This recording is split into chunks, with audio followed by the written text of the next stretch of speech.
အမေကကိုရန်မင်းသမီးဖြစ်စေချင်တာအမေက तू မဖြစ်ခဲ့တာတွေတို့ဖြစ်စေချင်တာ तू မကယောက်ျားစောစောစီးစီးယူသွားတော့အခွင့်အရေးမရလိုက်ဘူးအဲကြောင့်ကျမကိုယောက်ျား Hello မူTeresa ခုရောက်နေတာကတော့မူရဲ့ This is X series ပဲဖြစ်ပါတယ် This is Teresa ခိုင်ပါဒါကတော့ My Life in Pages ဖြစ်ပါတယ်အဲ့တော့ Teresa ရဲ့ life အကြောင်းလေးကိုပြောပြရမယ်ပေါ့နော်ကဲအဲ့ဆိုရင်စလိုက်မယ်နော်Let's see ဘာပါလဲWow ဒါကျမငငယ်တုန်းကပုံပါTeresa ငငယ်တော့ပြောရမယ်ဆိုလို့ရှိရင်တော့ငငယ်လေးတုန်းကလေမွေးလာတဲ့အချိန်မှာတော့တအိမ်လုံးရဲ့ပထမဦးဆုံးကလေးအမျိုးတွေထဲမှာမောင်နှမတွေထဲမှာဆိုလဲအကြီးဆုံးဒီအားလုံးထဲမှာအဖိုးဖွားတွေအတွက်ဆိုလို့ရှိရင်လည်းအကြီးဆုံးမြေးဦးဖြစ်နေတာပေါ့နော်ဦးလေးတွေထဲမှာဦးလေးတွေအတွက်ဆိုလို့ရှိရင်လည်းလုံးဝပထမဆုံးတူမပေါ့အဲ့လိုဖြစ်နေတာဆိုတော့ရှိသမျှချစ်ချင်းမြတ်တာတွေတော့အကုန်လုံးပုံအော်ပြီးရတဲ့အချိန်လို့ပြောရမယ်အဲကြောင့်မလို့ Teresa ကတော့မွေးချင်းမှာဒီလိုမျိုးရတဲ့အတွက်ကြောင့် lucky ဖြစ်တယ်လို့ခံစားမိတယ်ပြီးတော့နည်းနည်းလေး spoil လုပ်ခံရတယ်ပေါ့နော် princess treatment လေးတွေရခဲ့တဲ့အမျိုးသမီးလေးတယောက်ပေါ့ဘာလို့လဲဆိုတော့အားလုံးကအဲ့ချိန်ကကြတော့အိမ်ကလည်းTeresa မွေးတဲ့အချိန်မှာအဆင်ပြေတယ်ပေါ့နော်နည်းနည်းအဆင်ပြေတယ်ဆိုတော့ကိုယ့်ကိုအဆင်ပြေအောင်ထားနိုင်တယ်နောက်ပြီးတော့အဲ့ကလေးကလေအိမ်ကလေအရန်အင်ဂျီတွေဆင်ပေးလို့လားမသိဘူးကြည့်ပါအောင် fashion တွေဆိုရော့မနေဘူးခြေအိတ်ဆိုခြေအိတ်ဟဲ့အဲ့ချိန်တော့ Mary Jane ကိုခြေအိတ်နဲ့စီးတာကျွန်မစီးခဲ့တယ်နော်ကျွန်မလုပ်ခဲ့တယ်အဲ့ fashion တွေဟိုက high boots ကိုအပေါ်ကခြေအိတ်ကလေးပေါ်တာတွေလေကျွန်မလုပ်ခဲ့တယ်ဒါတွေ Teresa အတော်ကလေးပြီးတော့ fashion အမြင်အရန်ရှိတဲ့အမျိုးသမီးတစ်ယောက်ဆိုတော့ तू ကသူ့အတွက်လည်းပထမဦးဆုံးတူမှာဆိုတော့ तू ကအရန် spoil လုပ်တယ်အင်ဂျီတွေတအားဝယ်ပေးတယ်ပြီးငငယ်တော့ကမမီရဆိုရင်မွေးနေ့ဆိုရင်အမြဲတမ်းအကြီးကျယ်လုပ်ရတယ်အမေပြောတာတော့မွေးကလေးကတော့အမြဲတမ်းမွေးနေ့လုပ်ရတယ်လို့ပြောတယ်အားကြောင့်အခုချိန်ထိလေအဲ့လိုမွေးနေ့တို့ဘာပွဲတို့ညာပွဲတို့ဆိုတိတ် celebrate လုပ်ချင်တာအရန်လုပ်ချင်တာမန္တလေးမှာဒါကတော့မန္တလေးမှာကဆိုလို့ရှိရင် Teresa သွားပြီဆိုတာနဲ့အဲ့ချိန်တော့အိမ်မှာလည်းအလုပ်လည်းနည်းနည်းအဆင်ပြေတယ်ဆိုတော့ရုံးကမမတွေရောနောက်ပြီးတော့ဒီအိမ်နီးနားချင်းကိုနဲ့စော့နေကြအဲ့လိုညီမကလေးတွေရောကိုရဲ့အဖွားတငယ်ချင်းရဲ့သမီးတွေရောအမေဖေကအိမ်အောင်ကြတာစောတာဟုတ်အဲ့တော့ကိုကလေကိုအဖွားတငယ်ချင်းရဲ့သားသမီးနဲ့တငယ်ချင်းသွားဖြစ်တာအရွယ်တူအဖွားကလည်းစောစီအိမ်အောင်ကြတာဆိုတော့ပြီးတော့အဖွားကလည်းအသက်ငယ်သေးတော့တော်တော်ချစ်တယ်အမေလိုပဲသူနဲ့နေတာတော့ပုံများတယ်မန်လေးမှာတော့ဆိုလို့ရှိရင်ပေါ့နော်မန်လေးမှာတက်ခဲ့တဲ့အကြောင်းမန်လေးပြောကျွန်မဟိုအမှတ်ခွန်ကြောင်ဟုတ်တယ်အမှတ်ခွန်ကြောင်မှာကြောင်တက်ခဲ့တာ3တန်းထိတက်ခဲ့တယ်အဲ့ကလေးကတော့ fashion လည်းမလျော့နေဘူးဒါပေမဲ့အိမ်မှာနေနဲ့ spoil လုပ်ခံရလို့လားမသိဘူးအမေပြောအရန်ဆော့တယ်တဲ့ကြောင်းသွားပြီးပြန်လာပြီးဆိုရင်ကြောင်ချီကုတ်လိုပဲတဲ့အဲ့လိုသွားတော့ကတော့ချက်စမီးတွေစပင်းတွေအဲ့လိုပလစ်တွေတေချာလုပ်ပြီးသွားတယ်ပြန်လာပြီးဆိုအဲ့လိုစပွဲအောက်တွေထိုးပြီးဆော့တယ်ယောက်ျားလေးလိုပဲပေါ့နော်ဆော့ပြီးကြောက်လည်းမကြောက်ဘူးတဲ့အဲ့လိုအရန်ဆော့အရန် active ဖြစ်တဲ့ကောင်မလေးတယောက်ပေါ့အဲ့ရနေပြီးတော့အမမန်လေးမှာဘာစုယူတာလဲတော့မသိဘူးကျမပေါ်မှာတော့စားတော့မတော်ခဲ့ဘူးကွယ်မမိတော့ဘာစုယူလဲတော့ဒါပေမဲ့ fashion ကတော့မလျော့နေဘူးသိကြတယ် next page ဒါရန်ကုန်ရောက်လာပြီ Teresa က3တန်းမွေးချင်းကရန်ကုန်မှာနေတယ်မွေးပြီးတော့တဒန်းဒီသူငယ်တန်းပေါ့ KGT ကရန်ကုန်မှာတက်တယ်ပြီးတော့တဒန်းလောက်ကြတော့အဖွားမန်လေးပေါ့နော်မန်လေးမှာဒီအလုပ်ချဲ့တော့မန်တလေးမှာလည်းအခြေချစေချင်တယ်ပြီးတော့တရုတ်စာလည်းနည်းနည်းသင်စေချင်တယ်ပေါ့နော်အဲကြောင့်မလို့လေ HJC အကြောင်းလည်းအခုဘာသာစကားကတော့နည်းနည်းလေးပူတတ်တာပေါ့အင်္ဂလိပ်လိုနည်းနည်းရတယ်တရုတ်လိုနည်းနည်းရတယ်မြန်မာလိုတက်တယ်ဒါပဲပေါ့ဒါပေမဲ့ကိုယ့်ရဲ့မိခင်ဘာသာစကားမြန်မာဘာသာစကားကတော့အကျွမ်းကျင်ဆုံးပါ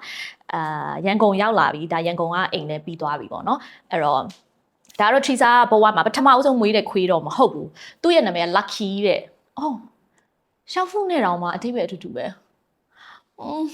ဲဒါမဲ့ရန်ကုန်အိမ်ရောက်လာတော့မန်တိုင်းပြော Teresa နည်းနည်း introvert ဖြစ်သွားတယ်ဘာဖြစ်လို့လဲဆိုတော့မန်လေးမှာတော့ကိုကအမေရဲ့အဖွားရင်တွေပဲနေရတာကျန်တာကြတော့ဒီပေါ့နော်ကိုနဲ့ဒီအလုပ်မှာရှိတယ်ပေါ့နော်မမတွေဆိုတော့အားလုံးကကိုကိုချစ်ခင်ပြီးတော့ဦးစားပေးကြတယ်လို့စီကန်းနေလည်းတိတ်မရှိဘူးငယ်သေးတော့ရန်ကုန်အိမ်ရောက်လာတော့မိသားစုကများသွားပြီဦးလေးတွေရောအတော်တွေရောအကုန်လုံးနဲ့တူတူနေတော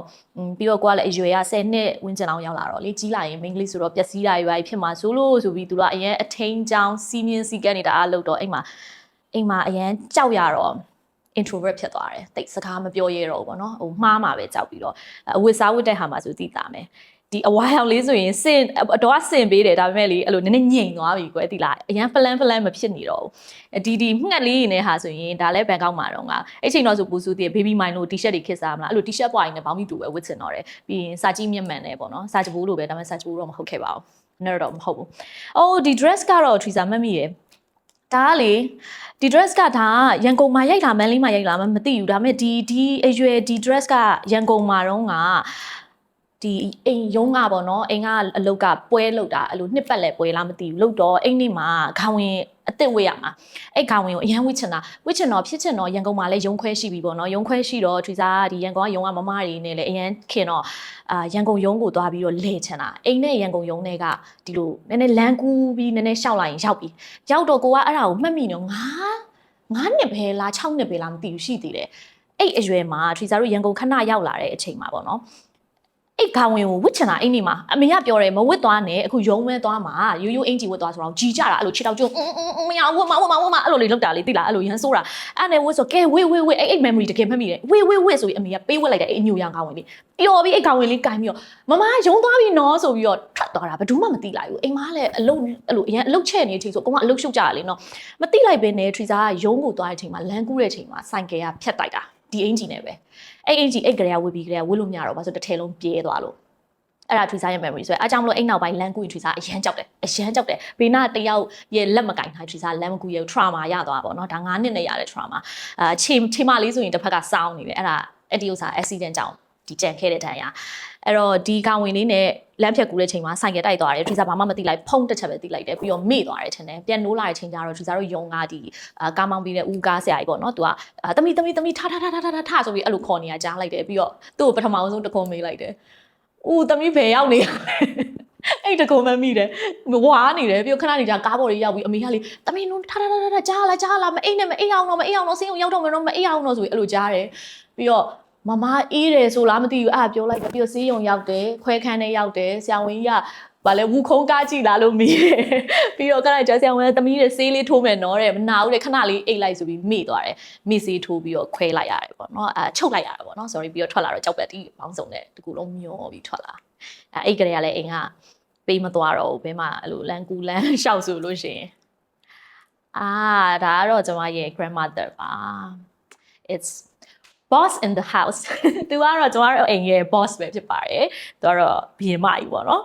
တအိမ်လုံးမှာတကယ်ထက်မြက်တဲ့အမျိုးသမီးပါသူကငငယ်လေးကလေးကဒါအဖွားနဲ့အဖိုးရဲ့ကျေးဇူးကြောင့်ပေါ့နော်သူတို့ရဲ့ငငယ်တုန်းကသူတို့ဆိုပြောပြတယ်အရင်ရုံးကန်ကျက်ဥ story ပြောလာမယ်သူတို့လည်းကျက်ဥရောင်းခဲ့တာကိုရန်ကစားမလားကျက်ဥတချမ်းစားကျက်ဥ story တွေ yes သူလည်းပြောအဖွားပြောငငယ်တော့ကျက်ဥတွေရောင်းတာငါတို့ကျက်ဥရောင်းတော့ကဘလို့ဒါမဲ့အဖွားကလေတော့ပညာတော့မတက်ခဲ့ရဘူးသူတို့အရင်ဆင်းရဲခဲ့လို့ပေါ့နော်အရင်တော့ဆိုရင်ဘာမှစားစရာမရှိတဲ့အတွက်ကြောင့်2တန်းအထိပဲသူပညာတက်ခဲ့ရတာသူအိမ်မက်ကသူဆရာဝန်ဖြစ်ချင်တာအဖွားရဲ့အိမ်မက်ကဒါမဲ့သူတို့ခစ်တော့ကကြတော့16နှစ်နဲ့ယောက်ျားယူရမယ်ကလေးမွေးရမယ်ဆိုတဲ့တာဝန်ရရှိလာတော့သူကအဲ့ဒါကိုဘလို့မှလွန်ဆန်လို့မရတော့သူကလုတ်ခဲ့ရတာပေါ့နော်အိမ်တွက်လဲသူကပတ်စံမရှိတော့သူ့အကိုတွေသူ့မောင်တွေတွက်ပဲဦးစားယောက်ျားလေးတွေဦးစားပေးတာကိုအဲ့ခစ်တော့ကကြတော့မိန်းကလေးကြတော့ပညာတတ်ဆရာမလို့အိမ်ထဲမှာပဲနေရမယ်ဆိုတဲ့အချိန်ပေါ့နော်ဒါတော့သူတို့ပြအဲဒါအဖွားကဒါမဲ့2တန်းပဲတက်ခဲ့ပြီးမဲ့သူကတော်တော်တတိရှိပြီးထက်မြက်တဲ့အမျိုးသမီးလို့ပြောရမယ်ပြီးတော့သူ့ဘဝမှာသူပြောတယ်သူကတမအာစီဝနဲ့ပဲသူကကြီးပွားချမ်းသာခြင်းတယ်အဲ့လိုမျိုးဆိုတော့ငငယ်ကလေးကသူရတဲ့ပညာရတဲ့တတိနဲ့ပဲသူအယောင်းဝယ်လေးတွေလုပ်တယ်ခုနပြောလို့ကျက်ဥရောင်းတယ်သူပြောတယ်သူများကိုဘောင်းမီတွေချုပ်ပေးတယ်အတွင်းခံတွေချုပ်ပေးတယ်နေကြစီးလှော်ဆိုလှော်တယ်အချင်းမောင်းတွေလှုပ်ရောင်းတယ်မျိုးစုံလုပ်ခဲ့တယ်ပေါ့နော်အဖိုးကကြတော့တော်တော်ရိုးသားဖြောင့်မတ်တဲ့ဒီအမျိုးသားပေါ့နော်သူတို့ကတော့သူတို့ခေတ်တော့အချစ်တွေဘာတွေကတော့အများကြီးရှိမှမထင်ဘူးအိမ်ကပေးစားတာဆိုတော့လေဒါမဲ့ဟိုလိုက်ဖက်တဲ့ဒီ partnership လို့ပြောရမှာပေါ့တယောက်ကတတိရှိတယ်တယောက်ကယူသားတယ်အဖိုးကတော့ပညာတတ်တယ်ဆိုတော့ပညာတတ်တဲ့လူနဲ့တတိရှိတဲ့လူနဲ့ပေါင်းလိုက်တော့အလုပ်တွေမှာနည်းနည်းအဆင်ပြေသွားတာပေါ့နော်ပြီးတော့ Trisa အခုလိုမျိုး independent ဖြစ်တာတွေအကုန်လုံးကအဖွားကြောင့်ဒီရခိုင်တော့အများစုပါတယ်ပေါ့နော်ငငယ်လေးကလေးက princess treatment လို့ spoil လုပ်ခံရတဲ့သမီး main ကလေးဆိုပြီးမဲ့ Trisa တို့ကိုဒီဘယ်လိုပြပြရမလဲဘာမဆိုလောကကြီးမှာလကားရတယ်ဒီအင်္ဂါပန့်ပိုးလို့ဒီကိုပေါ့နော်ဘာမှလုပ်စရာမလိုတတရာနေလို့ရတယ်ဆိုတဲ့ idea ဝင်မှာစိုးတယ်ပေါ့နော်သူတို့တော့ကလည်းကိုလက်ကိုချီနဲ့ရုံးကန်လို့မှဒီချီနေရောက်လာတာဆိုတော့အဖွားက Trisa ကိုအမြဲတမ်းအဲ့ဒီရွယ်ပဲရှိုံမယ်10နှစ်လောက်ပဲရှိုံမယ်အမြဲတမ်းတင်တယ်ပြီးတော့အင်္ဂါစီးပွားရေးလုပ်တော့ဒီစီးပွားရေးနဲ့ပတ်သက်တဲ့အကြောင်းအရာတွေသိအောင်ဆိုသူတို့လုပ်ငန်းသူတို့ partner တွေနဲ့တွေ့ရင်ကိုရီကလေးတွေကိုလာနားထောင်ခိုင်းတယ်အဲ့လိုထိုင်နေပေါ့နော်ဒီအယောင်းဝယ်တွေဘယ်လိုလုပ်လဲဘယ်လိုတွေအဲ့လိုဒီစီးပွားရေးနဲ့ပတ်သက်ပြီးတော့ဘာအသုံးနှုန်းတွေသုံးလို့ရှိလဲအဲ့ဒါတွေလာပြီးတော့ပညာတတ်အောင်နဲ့အတွေ့အကြုံတွေရှိအောင်ငယ်လေးကလေးရဆိုပြီးတော့အဲ့လိုကွယ်စီကန်းတော့နည်းနည်းကြီးတယ်ဒါပေမဲ့နောက်တစ်ခါကျတော့လေဒီနေ့ဒီချိန်မှာဘာလို့ Trisa 10တန်းပြီးခဲ့တဲ့ Trisa အလုပ်စလုပ်တာပေါ့နော်ကိုဝင်ငွေနဲ့ကိုအလုပ်စလုပ်တာအင်္ဂါတပြားမှမတောင်းဘူးဒါကတော့တကယ်အမှန်ပါအဲ့တော့အဲ့လိုဖြစ်ဖို့ကအဖွားကဘာပြောလာလဲဆိုတော့မှတ်မိသေးတယ်သူက Trisa ကိုပတ်စံလေးတရွက်ထုတ်ပြတယ်သူပြောဒီပတ်စံကိုကြည့်တဲ့နာမည်ပါလားတဲ့အဲ့ဒါ Trisa ကကြည့်တာ ဘာနာမည်လဲသူနာမည်ရေးတာလားပေါ့အဲ့သူပြောနာမည်မပါဘူးမလားတဲ့မပါဘူးလို့အဲ့သူပြောငွေပေါ်မှာနာမည်မရှိဘူးတဲ့ကိုရှာရင်ကိုရမယ်တဲ့ဘဒူးပစံဆိုပြီးအသေးသတ်မှတ်ထားတာမရှိဘူးပေါ့နော်သူကပြောချင်တာတော့ကိုစူးစမ်းရင်ကိုရမယ်ပေါ့နော်โอเคအဲ့အိမ်မှာကလေးကကိုကတော့အော်ဒါငါစူးစမ်းမှဖြစ်မယ်ဆိုတဲ့ idea တော့မတိမတာလေးတော့ဝင်သွားတယ်ဒါပေမဲ့တော်တော်တော့ခေါင်းနဲ့တော်တော်ရောက်တယ်လို့ပြောရမယ်ငငယ်လေးကရိုက်သွင်းခံရလို့လားတော့မသိဘူးအဲကြောင့်မလို့ဒီနေ့မှာထွေစာအလုပ်ကွက်ကိုလုပ်တယ်လုပ်ပြီးရင်ဒီတန်ဖိုးကိုလွယ်လွယ်နဲ့ငွေနဲ့မဖြတ်ဘူးဒီဟာကလည်းအဖိုးဖွားတင်ပြီးခဲ့တဲ့ပညာတစ်ခုပါတကယ်ကျေးဇူးတင်ပါတယ်ကိုဒီနေ့ဖြစ်တဲ့ပုံစံကို shape လုပ်ခဲ့တာသူတို့ကြောင့်ပါ well ဒါလေးကတော့ introvert Teresa ခိုင်လေးကကြောင်းတက်ကလို့တက်ပါပြီဒါပေမဲ့တက်ကလို့တက်တဲ့ချိန်မှာအရင်တော့ introvert တော့ဘူး Okay Teresa ရဲ့ plot twist တွေကနည်းနည်းများတယ်ဒီလား Teresa personality ကတချို့ကပြောတယ် Teresa ကို introvert ကဘလို့ extrovert ဖြစ်မှာလဲ I don't know maybe ကျမ mixed personality နဲ့မွေးလာသလားကျမရဲ့ပတ်ဝန်းကျင်ကကျမကိုဒီလို personality ဖြစ်အောင် shape လုပ်လိုက်သလားတော့ Teresa မပြောပြတတ်ဘူးမွေးကလေးကတော့ yes ဟုတ်တယ်ဘာမှလူလီသိမ်းမရှိပေါ့နော်ဒီလို treat လုပ်ခံရတဲ့အတွက်ကြောင့် Teresa ကတော့နည်းနည်းလေးအဲ့လိုခက်ဆူဆူပေါ့နော်အဲ့လိုဘယ်လိုပြောပြအလိုလိုက်ခံရတဲ့ကောင်မလေးတယောက်တော့ဖြစ်ခဲ့တယ်အဲ့တော့တော်တော်လက်လက်ပြောရဲဆိုရဲပေါ့နော်ဒါပေမဲ့ကြီးလာတော့ရန်ကုန်အိမ်ရောက်တော့အားလုံးရဲ့စီးနင်းစီကန်ထိန်ကုန်မှုအဖိုးဖွားတွေရဲ့တနေ့ကိုထမင်းစားပြီး2နာရီလောက် lecture ပေးမှုဦးလေးရဲ့2နာရီလောက် lecture ပေးမှု lecture နေ့တိုင်းနားထောင်တာနေ့တိုင်းတကယ်မလိမ်ဘူးထမင်းစားပြီးဆိုတော့ထိုင်နင်တို့ဒီနေ့ကျောင်းမှာဗာသင်ခဲ့လဲနင်တို့ကြီးလာရင်ဗာဖြစ်စင်တာလဲဘယ်ဟာဘလို့လောကရဲ့သဘာဝဗာဖြစ်တယ်အမလီအများကြီးပဲပြောခံရတဲ့အချိန်တော့ဆိုလို့ရှိရင်ကဘာပေါ်မှာဘယ်အရာမှအလကားမရဘူးကိုစီကတခုခုကိုကသူများစီကတခုခုယူလိုက်ရင်ကိုစီကတခုခုပေးကိုပေးရမှာအဲ့တော့ဘယ်တော့မှအလကားဆိုတဲ့အရာကိုမလိုချင်တဲ့အဲ့လိုသမီးမိန်းကလေးဆိုတော့ကြီးလာရင်အဲ့လိုကောင်လေးတွေကပေါ့နော်အဲ့လိုဘာမဟုတ်တဲ့အရာလေးနဲ့ကိုလာ impress လုပ်မိမှလဲသူကကြောက်တယ်ပါသွားမှာသူကအရန်ကောင်းတယ်ဆိုပါသွားမှာလဲကြောက်တော့ဒါကြီးကိုတနေ့အောင်လက်ချပေးတာအဲ့တော့အရန်ထိန်ခုတ်ခံရတဲ့အတွက်ကြောင့်မလို့ Teresa ကဒီအပြိုရွယ်ရောက်လာတော့တကယ်တမ်းပြောရင်တော့လူကစပြီးတော့ teenager ပေါ်ကစပြီးတော့ဂလန်ကဆန်လှုပ်ချင်လာပြီလေနော်အဲ့တော့ကိုကအိမ်ကထိန်ချုပ်တော့လေမနေချင်တော့ဘူးအရန်ကိုလေတင်းကျပ်မွန်းကျပ်ပြီးတော့ဒီထမင်းစားရင်တော့မှမလွတ်လပ်တော့ဘူးဆိုတဲ့ခံစားချက်ရလာတော့အရန် personality ကဒီလို squeeze လုပ်ခံရတယ်လို့ဖြစ်ပြီးအရန်ကြောက်တဲ့ကလေးလေးတယောက်ဖြစ်သွားတာပေါ့နော်အရင်တော့တပုံတက်မှာကြောင်းတက်တာအင်ကြီးလေးနည်းနည်းလေးတွန့်နေအောင်ကြောင်းမသွားရဲဘူးဆ iam မဆူငါဆိုလို့အဲ့လောက်ထိတောင်ဖြစ်တာအဲ့လောက်ထိကိုစီကန်းလိုက်နာတဲ့ကလေးတယောက်ဖြစ်သွားတာပေါ့နော်အဲ့ရနေပြီးတော့အဖေမေကကဲထားဆိုရင်သူဒီလိုဆက်သွားရင်မဖြစ်ဘူးပေါ့နော်အရန်ကြီးစိတ်ယောဂတခုခုဖြစ်သွားလိုက်မယ်ဆိုတော့အိမ်ခွဲလိုက်ကြတယ်အိမ်ခွဲပြီးတော့မွေးချင်မှနေတဲ့ဒီအိမ်ပေါ့နော်ဒီအိမ်တိုက်ခန်းလေးမှာပြန်သွားနေကြတယ်အဲ့ချိန်မှာလေကိုဘွားမှာလေရတယ်ဘာပြောအိမ်ကြီးမှမနေရလဲတိုက်ခန်းလေးမှနေရလဲကြိုက်တယ်ပျော်တယ်လွတ်လပ်ရင်ပြီးရောဆိုတဲ့ feeling ကအဲ့နဲ့အမေဖေကလည်းကဲအဲ့ဆိုလည်းနင်တို့သိအောင်ဆိုပြီးတော့သူတို့လင်မယားနဲ့ပဲထွက်လာနေတယ်ပြီးမှကူတဲ့လူလည်းတယောက်မှမရှိဘူးအမေနဲ့ကိုရီနဲ့ပဲရှိတယ်ဘာမှမဆိုကိုလောက်တယ်ဒါမှကျင်းနဲ့တယ်ပျော်တယ်အဲ့ကနေပြီးတော့တဖြည်းဖြည်း10တန်းမှာသူများလိုပဲတော်လက်လက်လေးဖြစ်ချင်တယ်တော်လက်လက်လေးဖြစ်ချင်တော့ Teresa ပြန်ကြိုးစားပြီးတော့ဒါကိုပြန်ပြီးတော့ပြင်ယူခဲ့တာပေါ့နော်အဲ့တော့10တန်းလောက်ထင်တယ်မမရသူများကြီးလိုပဲတော်လက်လက်လေးဖြစ်ချင်တော့ပြီးတော့ကိုကလည်းအဲ့လောက်ထော့ဟွာမဖြစ်ဘူးပေါ့နော်နည်းနည်းတော့ smart ဖြစ်တယ်ပြောရမှာပေါ့ငါအနာကမှာအလုပ်တွေပါလုပ်ချင်တယ်ဆိုလို့ရှိရင်တော့ဒီ network တွေပါကောင်းမှရမယ် network ကောင်းဖို့အတွက်ကပေါင်းတဲ့ဆက်ဆံရေးကောင်းမှရမယ်ပြောတတ်ဆိုတတ်မှရမယ်ဒါတွေကိုကသိလာတဲ့အတွက်ကြောင့်မလို့အရင်ကြောက်ပါမဆိုအရင်ကြောက်နေတော့ဘာလုံးမလုပ်လို့ရမှာမဟုတ်ပေါ့နော်အဲ့တော့ပြောင်းမှရမယ်ဆိုရဲပြီးတော့အဲ့ချိန်တော့ကိုရီးယားကကြည့်မလားကိုရီးယားမင်းသမီးတွေကတော့ very energy အရင်ရှိရလေသူတို့လိုပဲဖြစ်ချင်တာသူတို့လိုတော်လက်လက်ပွင့်ပွင့်လင်းလင်းဖြစ်ချင်တာအဲ့တော့မှန်တိုင်းပြောတာသိလားရုပ်ရှင်ကိုကြည့်ရရုပ်ရှင်ကိုအရင် influence ဖြစ်တယ်ဒီစပြီးအပြိုပေါ်ဝင်တဲ့အရွယ်မှာပေါ့နော်အဲ့လိုဖြစ်ချင်တော့အဲ့ personality အတိုင်းကို like လုပ်တာပေါ့တကယ်တမ်းပြောရရင်တော့ like လုပ်ချင်တာပေါ့အဲ့ဒီတိုင်းကို like လုပ်ချင်တော့အဲ့ဒါကဲဒါဆိုရင်အဲ့လိုပဲတော်လက်လက်ဖြစ်အောင်နေမယ်ပေါ့ဆိုပြီးတော့ဒီအိမ်နာမှာတွေ့တဲ့အဲ့လိုဒီပေါ့နော်ကိုရဲ့အကြောင်းသူကောင်မလေးတွေတွေ့ပြီဆိုလို့ရှိရင်သူကမတွေ့ရကြပြီနော်အဲ့လိုနှုတ်ဆက်တယ်ဆိုကိုကလည်းပြန်နှုတ်ဆက်တယ်အရင်ကဆိုမပြောရဲဘူးအဲ့လိုမျိုးပေါ့နော်ပြီးကိုကနောက်ပိုင်းကျစပြီးတော့hello ပေါ့မတွေ့ရကြပြီမနေ့ပြန်လာမလားဒါမျိုးလေးပေါ့စပြီးသူများစကားစပြောတာပေါ့နော်အိတ်ကနေပြီးတော့တဖြည်းဖြည်းတွင်းရနေပြီးတော့အခုလိုနည်းနည်း break တိတ်အုပ်လို့မရတဲ့အခြေအနေတော့နည်းဖြစ်သွားတယ်အဲ့မှာတက်ကလို့တက်တယ်တက်တော့လေTeresa အဲ့ချိန်မှာတော့ဘာဖြစ်နေပြီလဲဆိုတော့လူကလွတ်လပ်ချင်တယ်ပြီးတော့အားလုံးနဲ့တဟစာတာဖျောင်နေချင်တယ်ပြီးရင်ကိုယ်ကိုလည်းဘာခွင့်ထူးခံအဲ့လိုပုံစံမျိုးကြီးတွေမကြိုက်ဘူးနောက်တစ်ခုကကြတော့ဒီအိမ်ကိုလ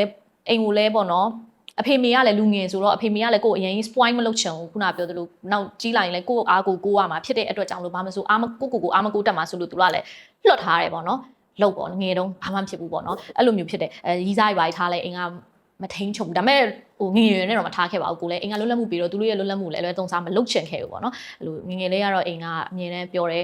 ညီစားထားရင်ပြောအိမ်ကိုခိုးပြီးမလုံးနဲ့ဘာမှခိုးမလုံးနဲ့သူတို့ငငယ်တော့ဆိုအိမ်ကအရန်စီကန်ကြီးလို့ခိုးလို့ယောက်ျားစောစောရတာနင်တို့ကဘုံကမှာအရှိမလှုပ်ရှားရအများကြီးရှိသေးတယ်ဒီဘက်ခေတ်ဆိုရင်ယောက်ျားစောစောရရင်အဲ့လိုပြောလို့လားမသိခုယောက်ျားအောင်များတော့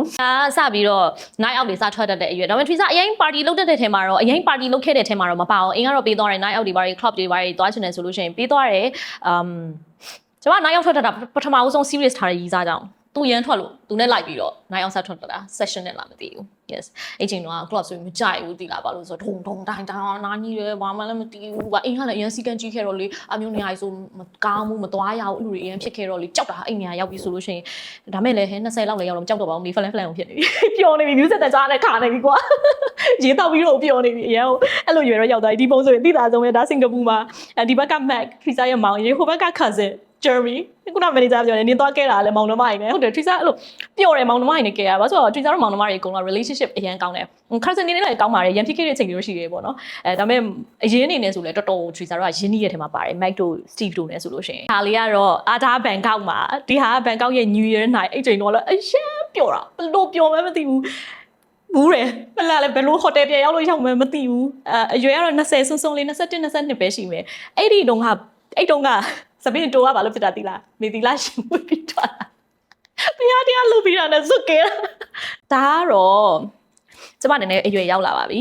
မဟုတ်ခုနတွေကတော့ရွယ်ရောက်နေရပါပဲဒီဟာကတော့ပဲတော်တော်များနေပြီပေါ့နော်ဒါကတော့လေ try star တဲ့အဲ့ဒါအိမ်သားမှာရှိတဲ့ဒီတပ်ပုံဆိုင်အလှတပုံလေးရိုက်တယ်အမေကကိုရမ်းမင်းသမီးဖြစ်စေချင်တာအမေက तू မဖြစ်ခဲ့တာတွေတို့ဖြစ်စေချင်တာ तू မက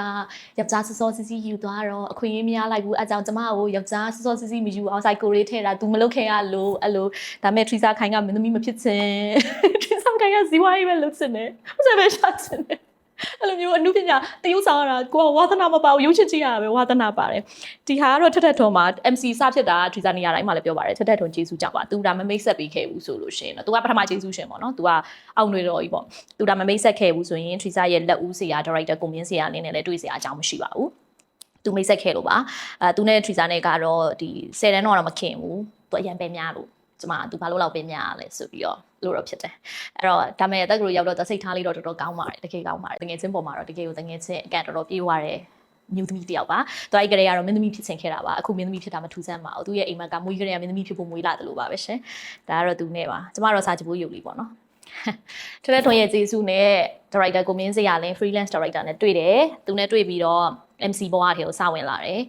သူစီကို director ကိုစီကဆက်လာပြီးတော့သူ့ MC လုပ်ဖို့ကမ်းလှမ်းတဲ့အချိန်မှာ Teresa အဲ့ဒါကိုကြားသွားတော့သူ့အရင်ဆုံးမိတာတရက်ဘယ်လောက်ရလဲပေါ့နော်ကိုကငွေကြောင်းသွားလုပ်တာဆိုတော့အဲ့နဲ့ပြီးတော့လုပ်ရတဲ့အလုပ်ကလည်း presenter ဆိုတော့ငယ်ငယ်လေးကလေးက Teresa TV show တွေအများကြီးကြည့်ခဲ့ဘူးတဲ့ဒီ China လာတဲ့ TV show တွေ Taiwan TV show တွေလည်းတော်တော်ကြည့်ခဲ့တယ်ဆိုတော့ဟာအဲ့လိုလုပ်ရရင် TV show host လုပ်ရရင်တော့အရင်မိုက်မှာပဲဆိုပြီးတော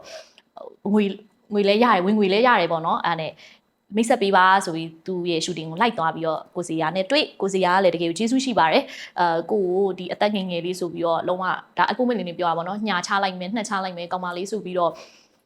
အသားယူလိုက်မယ်လုံးဝမလုပ်ခဲ့ပါဘူးတကယ်ကိုမိသားစုဝင်တယောက်လိုပဲ respect ရှိဒါထည့်ပြောမယ် respect ရှိတကယ်ကိုလေးစားမှုပေးနဲ့တက်တဆ session နဲ့အရွယ်ကောင်မလေးတယောက်ကိုနေရာတစ်ခုသူပေးခဲ့တယ်ပေါ့နော်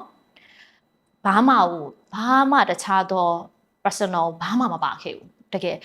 ်သူကသူ့ရဲ့ကင်မရာဆန်းနဲ့ Teresa ကိုမိတ်ဆက်ခိုင်းတယ်မိတ်ဆက်တော့သူကတွတ်တယ်လို့ပြောတယ်တွတ်တယ်လုံးတိကျလို့ရတယ်ဆိုတော့သူ့ရဲ့ TV အစီအစဉ်တွေမှာစရိုက်ခိုင်းတယ်သူရတဲ့အစီအစဉ်တွေမှာပေါ့နော်သူအဲ့ချိန်ကလေးကလည်းထိုက်တန်တဲ့ဒီအမှုပညာကြီးတစ်ခုသူပေးတယ်အစီအစဉ်တစ်ခုတိုးလာတိုင်းသူတိုးပေးတဲ့သူတိုးပေးတယ် Teresa အနေနဲ့ဘယ်တော့မှ request လုပ်စရာမလိုခဲ့ဘူးကိုလည်း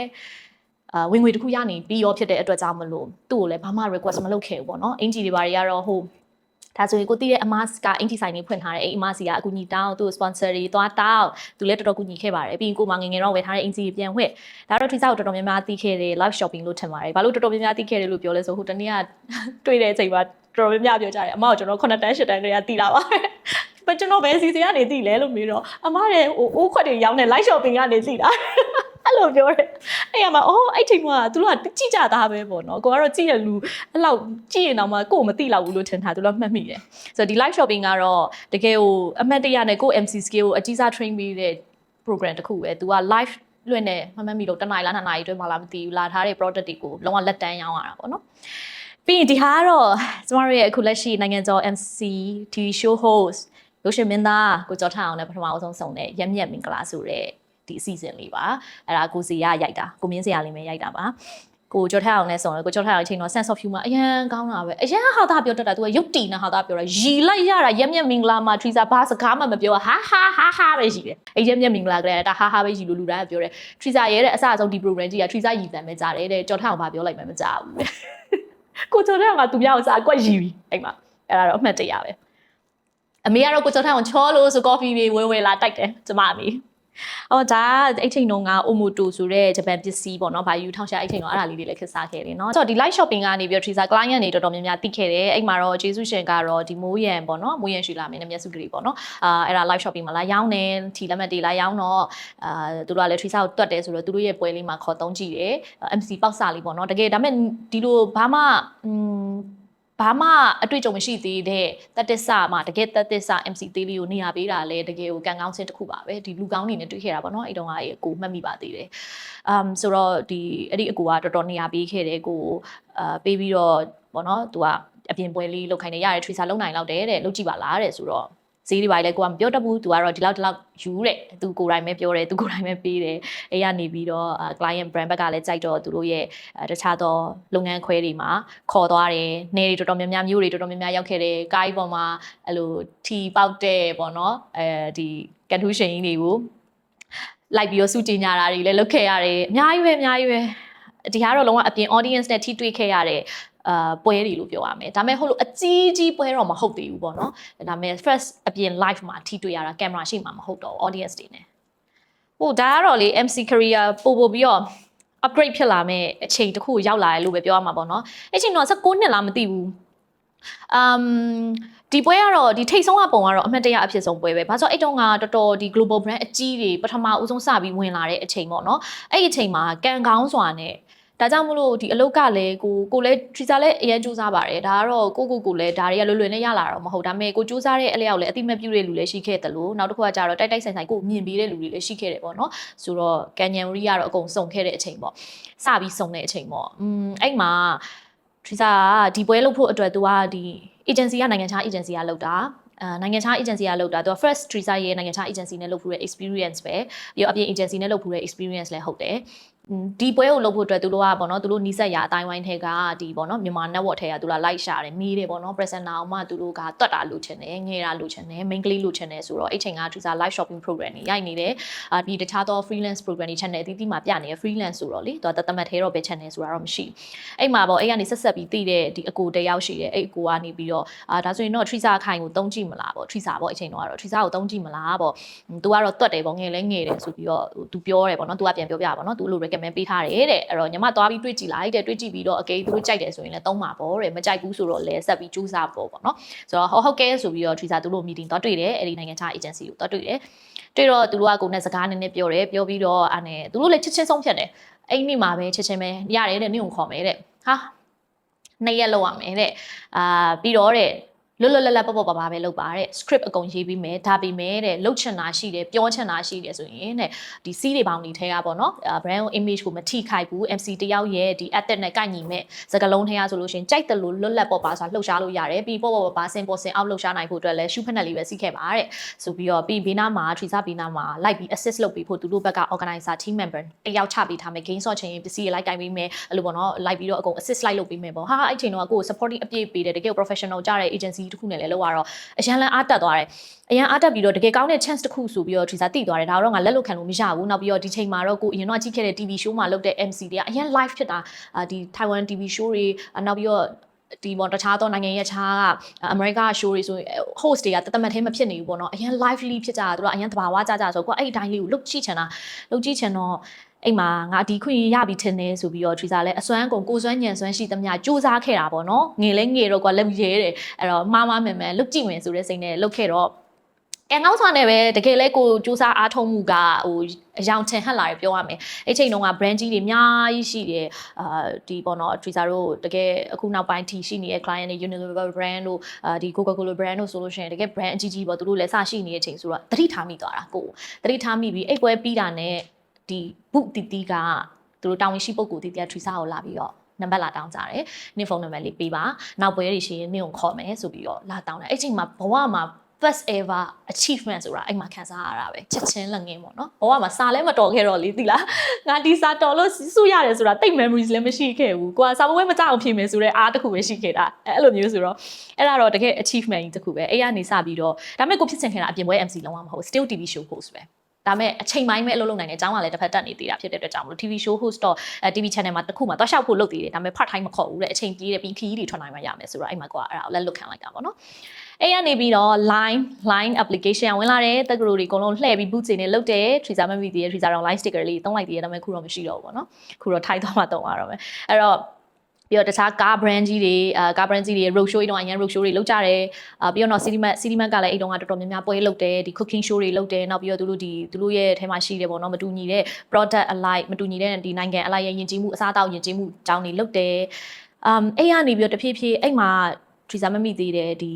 ီတန်သူတို့ဒီပေါ့နော် product တွေလုပ်တဲ့ချိန်မှာတန်ယုံကတန်အမတ်တွေလည်းဖိတ်ကြတယ်ဖိတ်တဲ့ချိန်မှာစင်ကာပူတန်ယုံအဲ့ချိန်တော့စင်ကာပူတန်ယုံကတန်အမတ်ကြီးရတော့မှကိုကိုချီချူစကားပြောခဲ့သေးတယ်ကိုကိုပြောတယ်ចောင်းသွားတက်ချင်လားတဲ့သူ recommendation letter ရေးပေးမယ်တဲ့အရန်တော်တယ်ပေါ့နော်အသက်ငယ်ငယ်လေးပဲရှိသေးတယ်တဲ့ဒါမဲ့လည်းကျမနောင်နာလေးနည်းနည်းတော့ရှိတယ်မတက်ခဲ့ဘူးဘာလို့အလုတ်ကလေအရန်လုံနေတဲ့အချိန်ဆိုတော့လေဟာငါဒီပတ်စံရှာမယ်ဆိုတဲ့စိတ်ကြီးပဲဖြစ်သွားတဲ့အချိန်မှာမသွားခဲ့လိုက်ဘူးပေါ့နော်ရွေးလိုက်တာပေါ့ချိန်ခွင်ချိန်လိုက်တဲ့ချိန်မှာငါအလုပ်ပဲရလုပ်ချင်တယ်တကယ်တမ်းတော့သွားခဲ့လိုက်ရမှာအဲ့ချိန်ဆိုရင်နည်းနည်းဘ ഹു တုတတွေလည်းပို့ပြီးရသွားတာပေါ့နော်ဒီမှာလည်းပညာသင်တခြားမတူညီတဲ့နိုင်ငံတစ်ခုမှလည်းမတူညီတဲ့အတွေ့အကြုံတစ်ခုသွားယူဆိုလူဆိုတာများများထိတွေ့များများအတွေ့အကြုံတွေယူမှလည်းဘ ഹു တုတကိုရတာ哦အဲ့တော့ဒါလေးကတော့နည်းနည်းနောက်လာရခဲ့ပါတယ်ဒါမဲ့လည်းအဲ့လိုမလုပ်ခဲ့လို့မှလည်းဒီနေ့အခုကိုလုပ်ချင်တဲ့ပွဲလေးတွေလုပ်ခွင့်ရလာတာပေါ့နော် so အဲ့ရနေပြီးတော့Unilever brand ဒါဒီလို cooking show တွေလုပ်တယ်အဲ့ရနေ brand ကြီးတွေထပ်ဝင်လာတယ် BMW တို့ပါတော့ဒါပထမဆုံးမြန်မာနိုင်ငံမှာ showroom ဖွင့်တဲ့ပွဲပေါ့နော်ပထမဆုံး first launch ပဲသူတို့ brand launch လုပ်တဲ့အချိန်မှာပွဲတော်တော်ကြီးတယ်အဲ့ပွဲမှာလည်းအရှိက experience တွေကြောင့်ရောအရှိမှာတဖြည်းဖြည်း agency နဲ့အလုပ်လုပ်ရတာအဆင်ပြေတော့ agency တွေရဲ့ recommendation ပြီးတော့ဒီအရှိကထိတွေ့ခဲ့တဲ့ brand တွေကလည်းအကြီးကြီးဆိုတော့ brand ကြီး corporate level ကဒီသက်ဆိုင်ရာဒီတာဝန်ရှိပုဂ္ဂိုလ်တွေအားလုံးရဲ့အသိပံပြုမှုကြောင့်ဒီ brand ကြီးတွေနောက်ထပ်တစ်ဆင့်ကိုတက်ခွင့်ရခဲ့တယ်ပေါ့နော်အဲ့မှာဒီ brand တွေရတယ်ဒါကတော့ phone brand တစ်ခုပါဘယ်မြို့မှာလည်းမသိဘူးမော်လမြိုင်မှာလားဘယ်မှာလည်းမမှတ်မိတော့ဘူးအဲ့ဒီအချိန်တော့လည်းမြို့တော်တော်များများရောက်ခဲ့တယ် outdoor show ပွဲတွေလုပ်ခဲ့တာအရန်ပျော်စရာကောင်းတယ်အရန်ပျော်စရာကောင်းတယ်အစားတောက်တွေ oh the SCG my ကျေးဇူးရှင် client တူပါပဲ client တွေထဲမှာ client တွေအကုန်လုံးတကယ်ကျေးဇူးရှင်ပဲဒါပေမဲ့လေ SCG ကလည်းတကယ်ကိုကြီးမားတဲ့ကျေးဇူးရှင်တူပါဘာဖြစ်လို့လဲဆိုတော့ SCG ကစပြီးတော့ဒါဆိုရင်တော်တော်ကြီးတဲ့ပွဲသူတို့ရဲ့နှစ်စဉ်နှစ်တိုင်းလုပ်လို့ရှိတဲ့သူတို့ကိုယ်စားလှယ်တွေ partner တွေကိုကျေးဇူးတုံ့ပြန်တဲ့ dinner ပွဲအရန်ကြီးတယ်2ရက်တိတိလုပ်တယ် SCG က Trisa ဘုတ်တေးသေးလေးကနေစခဲ့တာ Trisa ရဲ့ MC ဘဝကသူတို့ရဲ့ဒီပေါ်တော့ပြပွဲတွေမှာသူတို့ဘုတ်အသေးလေးမှာ Trisa MC လုပ်ပေးတာအဲ့ဒီ MC လုပ်ပေးတဲ့နေရာကနေပြီးတော့သူတို့ကလည်းသဘောကျတယ်တွတ်တယ်ဆိုတဲ့အတွက်ကြောင့်မလို့နေဟာပေးတယ်ပေါ့နော်အမှန်ဆိုသူတို့မပေးလိုက်ကြပါတယ် Trisa အတွေ့အကြုံမှအရင်မှမရှိသေးတာပြီးတော့ဒီလိုမျိုးလုံးဝ high end ကြီးတွေ stage ကြီးတွေမှာတစ်ခါမှမလုပ်ဘူးတာအရှိမလုပ်ခဲ့တယ်ဆိုတာဘုတ်အသေးလေးမှာပဲလုပ်ခဲ့တာအမှန်တော့ BMW ကအဲ့အနောက်မှာလုပ်တာပေါ့နော် soအဲ့လို experience လည်းမရှိသေးတာဖြစ်တဲ့အတွက်ကြောင့်မလို့ SCG ကကိုဒီဘုတ်သေးရနေပြီးတော့စင်မြင့်အကြီးထက်ကိုပြောင်းသွားအောင် तू လည်းတတိရှိနဲ့တုံးတယ် Trisa ကိုနင်လို့ပေါ့အဲ့မှာကိုကောင်းနဲ့စတွေ့တာကိုကောင်းထက်စော်နေက SCG ပွဲမှာပထမဦးဆုံးစတွေ့တာပါ so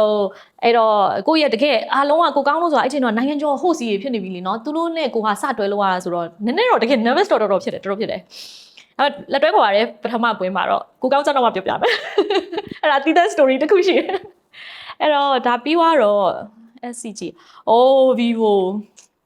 also one of my favorite client တကယ်ကျေးဇူးရှင်ပဲ Vivo phone brand Vivo ကကြတော့ SCG ကတော့နောက်ပိုင်းပွဲမလုပ်ဖြစ်တော့ဘူးပေါ့နော်Vivo ကကြဒီမှာလေး SCG ဘူးဒီလိုဘူးတွေပဲ